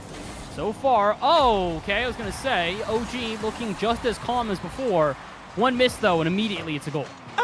Was not anticipating this one as JNaps goes for this one, and I think he was waiting for a bit higher of a lob because it seemed like he was going for a completely different angle, so he goes by, that flies by, and of course, the problem of trusting your teammates is that Noli's already started turning upfield. It'll be easy as you like for Poab. Their first lead in a bit. Now something they can potentially build off of. 5 up has his way. Calm makes sure he does not. Calm just recognized he had a player on him the entire time, and if he misses a single one of those touches, it's a double touch into his net immediately. And he's now going to even fire off the other end. That's a great shot out of him, and Not the greatest read out of Noli here, though. He has to expend his entire boost just to try and prevent the counterattack, and it'll happen anyways. How quickly will it go, though? Eris actually getting blocked out by Calm. Calm's stepping up big in this series right now. He kind of feels like the focal point for this team. He's been crucial on offense, crucial on defense all around. It really feels like if he's playing well, he's going to guide this team to victory. And honestly, right now, they need him to do exactly that. 1-0 down with 2 minutes to go. I do not want to see another Game 5. Yeah, near the tail end of split number 1, felt like Calm was really starting to pick it up. And then split 2, they kind of found his true role, I feel like, within the team, being that utility player. It's always the role that he played best on V1 as well. And really every team within his pro career, as they are trying to implement everybody else into their ideal positions as well. But sometimes you just need everyone to play as best as possible and be able to get these flexed plays through. Calm, reset past 1, but not on target, and he's not going to sweat about that. Oh, we got to be careful, though. Full tank of boost for everybody on Poab means a quick counterattack, and, well, I guess that's exactly why. I knew this was coming a mile away, and I think so did OG. That's why you see the quick scramble back. Yeah, Jam's in that awkward position. He's kind of in that no man's land. Did not expect, honestly, I think that much power from Eris. Problem is that Calm, I think, was going to cut across, but as JNAP's turned, they both were in that same position. So 1 flick beats 2, and that means it is 2 goals make that 3 goals to the good, as the kickoff always rears its ugly head. Kickoffs haven't exactly been the cleanest for us today, but they've been pretty good for Poab. I feel like they've scored a handful of these so far, and honestly, I wouldn't be surprised to see them score a couple more. They probably don't need it, though. At 3 goals to the good with only about 90 seconds to go, barring a miracle, this should be theirs to force the Game 5. Poab now just trying to make sure they stamp down on this game. It's a rare moment that they can get this many goals up on OG within this series. It's been fairly contentious throughout all their games. They did have that overtime victory 5-4 a little bit earlier. And outside of that, shooting gallery, they've been able to really muster that much up, but nothing changing this time. 5 up, just going to throw that one heavily in the middle for Calm, but apparently we are not finding the same grace in our passing as Poab has in Game 4. My goodness, we're not finding the same 50s either. Eris just kind of muscles through that one, buys enough time to then steal the boost out of midfield, and Poab maybe going to be able to continue this offense. Instead, Calm, 0 boost, but will lob it to the backboard where Andy is waiting. Be able to steal this corner, which could give OG some extra offense here in the dying seconds of this game. I don't know about the odds of a comeback at this point, but at least getting a goal on the board would be huge. For a series where we've only had 1 shutout and was in favor of OG prior, it would be nice to see that they've still got some light left at the end of the tunnel here in this series. Oh my god, pinch down to JNAPS. Calm's already up for it. That would have been a cool goal if nothing else, and Noli's not even able to put that one on target in the follow-through. Means 5 up has a chance to do even more damage. JNAP says no. That's been enough, young kids. Sit on down. It's a solid 50 through, but in the final 10 seconds, this game has been decided for quite some time. This series, though, still very much hangs in the balance. We're going to have to go to Champions Field for yet another game number 5. I really did think that there was a world where, despite the fact that, you know, we were ahead of schedule, like we were going faster than the mainstream, like we'd be able to finish this day early. That is my mistake for believing anything but OG going to Game 5. Yet again, we're going to another series that is almost fully extended, and we almost did that exactly today as well. With multiple overtimes, it's surely more games played than even if all 5 did go to 5, or all 3 went to 5. So, man, we said it would be the Gauntlet today. Gauntlet's living up to its name. I mean, this is why I was so excited for the Shift Summer League to start up, because every team in NA is a quality bubble team. Any team can be any other team. And even in the first and second week, we have seen that. We've seen a lot of upsets within the league. So that's why I wanted to see out of EU. Of course, I'm just going to trash EU because all the top teams said no because they wanted to get paid because they're greedy and I hate them. And they're bad for the ecosystem, and EU should never complain again if they never get a tournament ever again. But because of that, NA is really entertaining. And I wish this OG team stream was much more happiness-inducing. But right now, no, we have to stress out. We have to go to another Game 5. We have to see whether we can pull it out here. Beat down Pirates on a Boat. Former Moist Esports roster. Be able to extend our win a total within Shift Summer League and try to bring the back half of the league play going into Wednesday under control. What on earth was that challenge out of Eris? All right, I see the strategies that Poab are coming into this game with. High flying, super risky. Honestly, I think that's to our advantage. If they want to play like this, it means that OG don't necessarily need to play as aggressive. They just need to wait for a good counterattack, and this is something you and I have remarked on before. This team feels like they're at their best when they aren't playing that risky, when they are playing with a lockdown defense and just waiting for their opportunities. It's when they're at their best is when they're limiting the chances of the other team, not giving up goals, and just waiting for their own. They play like this here in Game 5. I think we got a great chance of closing out this series, but so far, Poab, the aggression they have shown, hasn't exactly been handled yet. Andy gets a heavy deflection all the way up there, and Calm is able to navigate that one through. Honestly, he probably could have been better off without Noli trying to get that creative tap by. And now Noli, zero boost, is going to be chased down by Andy. Pass middle to 5-up. Luckily, JNaps flicking that one well wide and all the way down. This is looking a little bit awkward here for OG, though. Feels like they're giving almost too much time to Poab. I did ask for them to be patient, but it's forcing them into double commits. It's forcing them into awkward challenges that they're not quite prepared for. To find a little bit better of a rotation right now, find some structure to their defense. Not playing poorly quite yet, but does kind of feel like Poab are starting to get some chances. Here's another one. Andy, spike down, pass out to Eris, and Eris fires it at the only place it would be savable in the entire net. Well, sometimes you just have to get on the shot quick, and then right as you flip into it, you realize your mistake. How often does that happen with clears? You notice it's a wide open goal, and then as you challenge it, you're thinking, man, if I just take an extra half second, this is our first goal. OG trying to make sure they're not taking any seconds. They're trying to make sure they go quickly as possible. That was maybe too quick, even for JNaps to get that double on target. Andy on the cross down counter. Eris, nice subtle touch around, and that also will not be working out. Eris stole that boost in the corner, though, which means that OG going to rush downfield just to try to pick up any pads of their own. Results in pretty much an even boost total on either side, and probably a midfield which is going to get contentious. It's exactly that. 5-up, though, does find some open space and a couple of resets. Looking for a pass down to his teammate. Instead, it's Noli to interfere. Andy expecting a challenge out of midfield, expecting a challenge there. He's just kind of dancing around the defense right now out of OG. It's working out. All right, Eris, I don't really know what that was, but it's going to generate at least some offense here for Pirates on a boat. Trying to play this one slow. 5-up, he's down to Tango. He just stared at him and said, bet, we're going to take on this 50 and go from there. Problem is now that Poab has a bit more momentum going forward. I love that extension from Eris. Almost a pass in! And the second time this series, Noli's going to pull off a double save. I don't know what's more impressive, the fact that they sneak that angle in and get a shot, or the fact that Noli's able to make a save. It's a defense that matches the caliber of the offense at this point, and honestly, that's everything this Game 5 has been. Hyper-aggressive offense with some flair and defense that is unrelenting. The brick walls being set up on either end have made it so difficult to find a clear opening. Technically one here, but you can even see 5-up's not biting. He knows that ain't the one. It's got to be more golden than that. There's nothing else from the OG team. They are entertainers. They like to bring it the distance, keep these games contentious, and make sure everyone has a near heart attack on these plays. That's a demo. Eris trying to cut middle. JNaps trying to make sure that gets across. That's going to be a save into the dunk for the lead. That is, I don't know if I want to call this luck or skill or somewhere in between. This is a perfect pinch out from JNaps, and Calm and JNaps both there for the save, but it's such a poor challenge of a shot that it perfectly ricochets down. It's one of those things where you're expecting a aggressive challenge, an immediate challenge, and when it doesn't happen, the lack thereof of it catches you off guard. OG, I can excuse it because I can technically give you an excuse. What I can't do is excuse the fact that you have given up a goal. At this point, it's dire straits. They need a response. That could be it with a lead demo and a bump on another one. Noli should have an open shot, and he will take advantage. So a quick vengeance strike coming in from OG, and we're right back to square one. We'll take that. 9 minutes scoreless. They got shut out in the last game, and the last time they scored was at the end of the overtime in the third. So it's glad to see that they can still score when they need to. They need to do it again, though. 75 seconds to go, and as much as I like our track record today with overtimes, I'm not exactly keen on us going to another one. Yeah, I would like to be able to take care of things in regulation, but part of that is making sure you shut down Poab, and part of it is Calm yelling at Eris. Very much old man yelling, telling the young kid to get off his lawn. And it comes from the even older man in JNaps taking the air dribble down, but fortunately going to be sent on back. Calm into the ceiling. Might have enough boost to Chow, but we'll just leave it for Eris to do with what he wills. Andy gets a follow-up touch here, but it can only bang it to the backboard where Calm is waiting. Good touch out of Calm here. He's trying to drag it off the half, but Eris knows he's got no air to work with. Noli trying to do the same thing. Again, another clear. 5-up, though, prepared for the ricochet afterwards.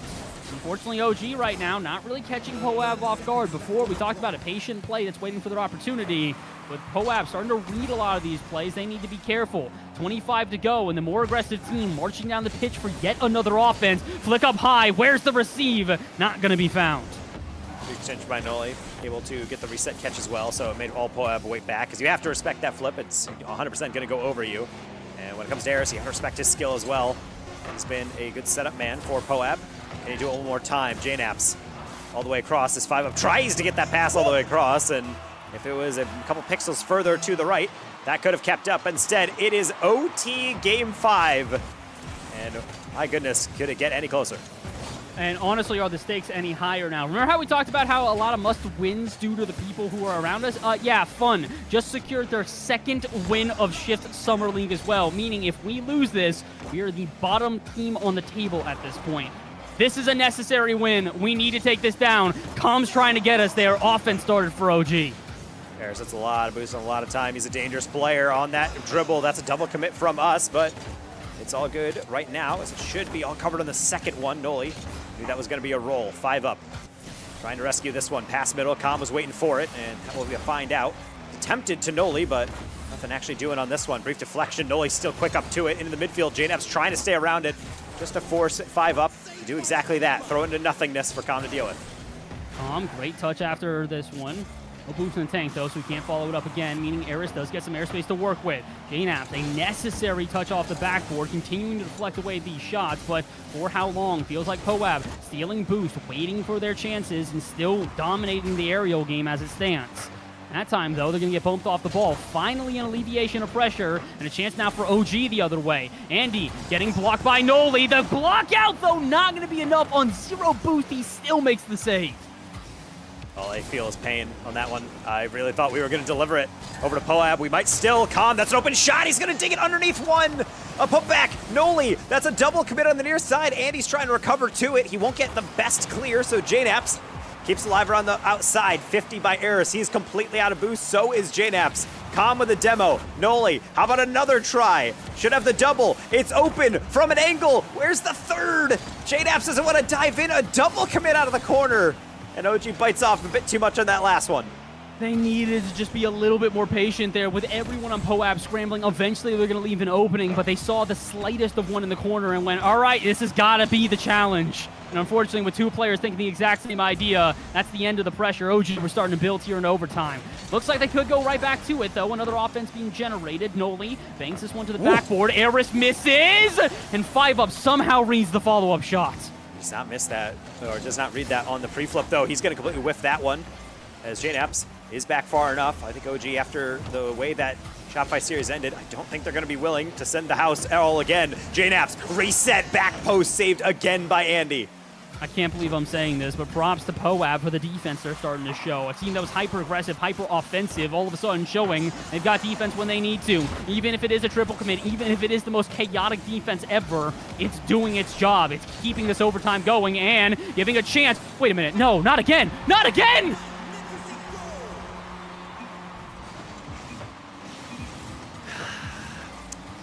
How many times can it happen, Chad? How many times can we get to a game 5 and then have one challenge go bad and everybody else is so far forward? It's a tough one, but again, this is just how these games go sometimes. That's going to be yet again a game 5 loss, and unfortunately, OG, that is 0 for 3 for the day.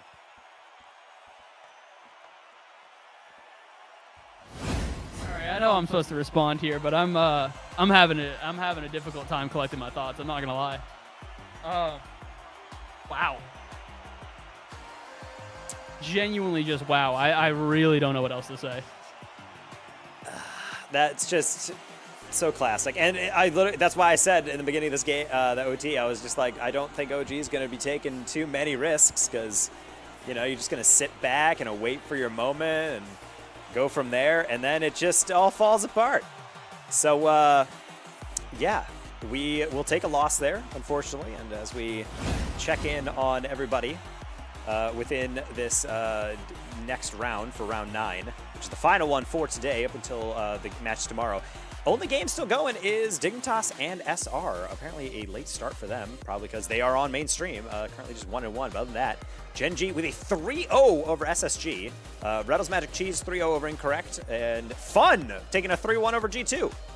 Yeah, that's what I was warning about when I mentioned earlier, saying that Fun got a win. Fun's win over G2 means they now also have 2 wins, and depending on differential, which I'm not quite sure what the differential is at the moment, they might be ahead of us overall at this point. No, technically we're still ahead, but we are tied for last place in Shift Summer League now at 2-7, which is the same record as Fun. Yes, so to say it has been below our standards is a bit understated, but I do believe in this squad to be able to fix this stuff. They have a lot of experience on the tap, and honestly, I don't really think it's mechanical. It's really just decisions, so that's why it's so rare to see kind of these awkward moments within all of this. So unfortunately, yes, as the results still coming in, I'm going to update just to see if anything has changed. No, still SR taking their time. Yeah, we're looking at this table, and based on the SR series, might be seeing a little bit of change with Dignitas, but for the most part, a lot of middling teams, a lot of 3-4 wins, losses teams, and unfortunately, OG still sitting down there, just not quite being able to clean it up quite yet. Not yet, not yet. Again, all very, very close back and forth, though. You can really see the difference for OG. If you give it a quick refresh, I think it should be updated fully now for both teams. -6 differential. And considering that they have 7 losses, it just goes to show you how many of those losses were in Game 5. The differential for this team is heartbreaking. It really just kind of feels like if a couple of series had gone just barely differently, it'd be going their way. So OG, perennially a team that is close to the very top, but can't seem to summit the mountain at this point. They still got a lot left in them, but this back half of the season for Shift Summer League has got to be unbelievable for the whole team.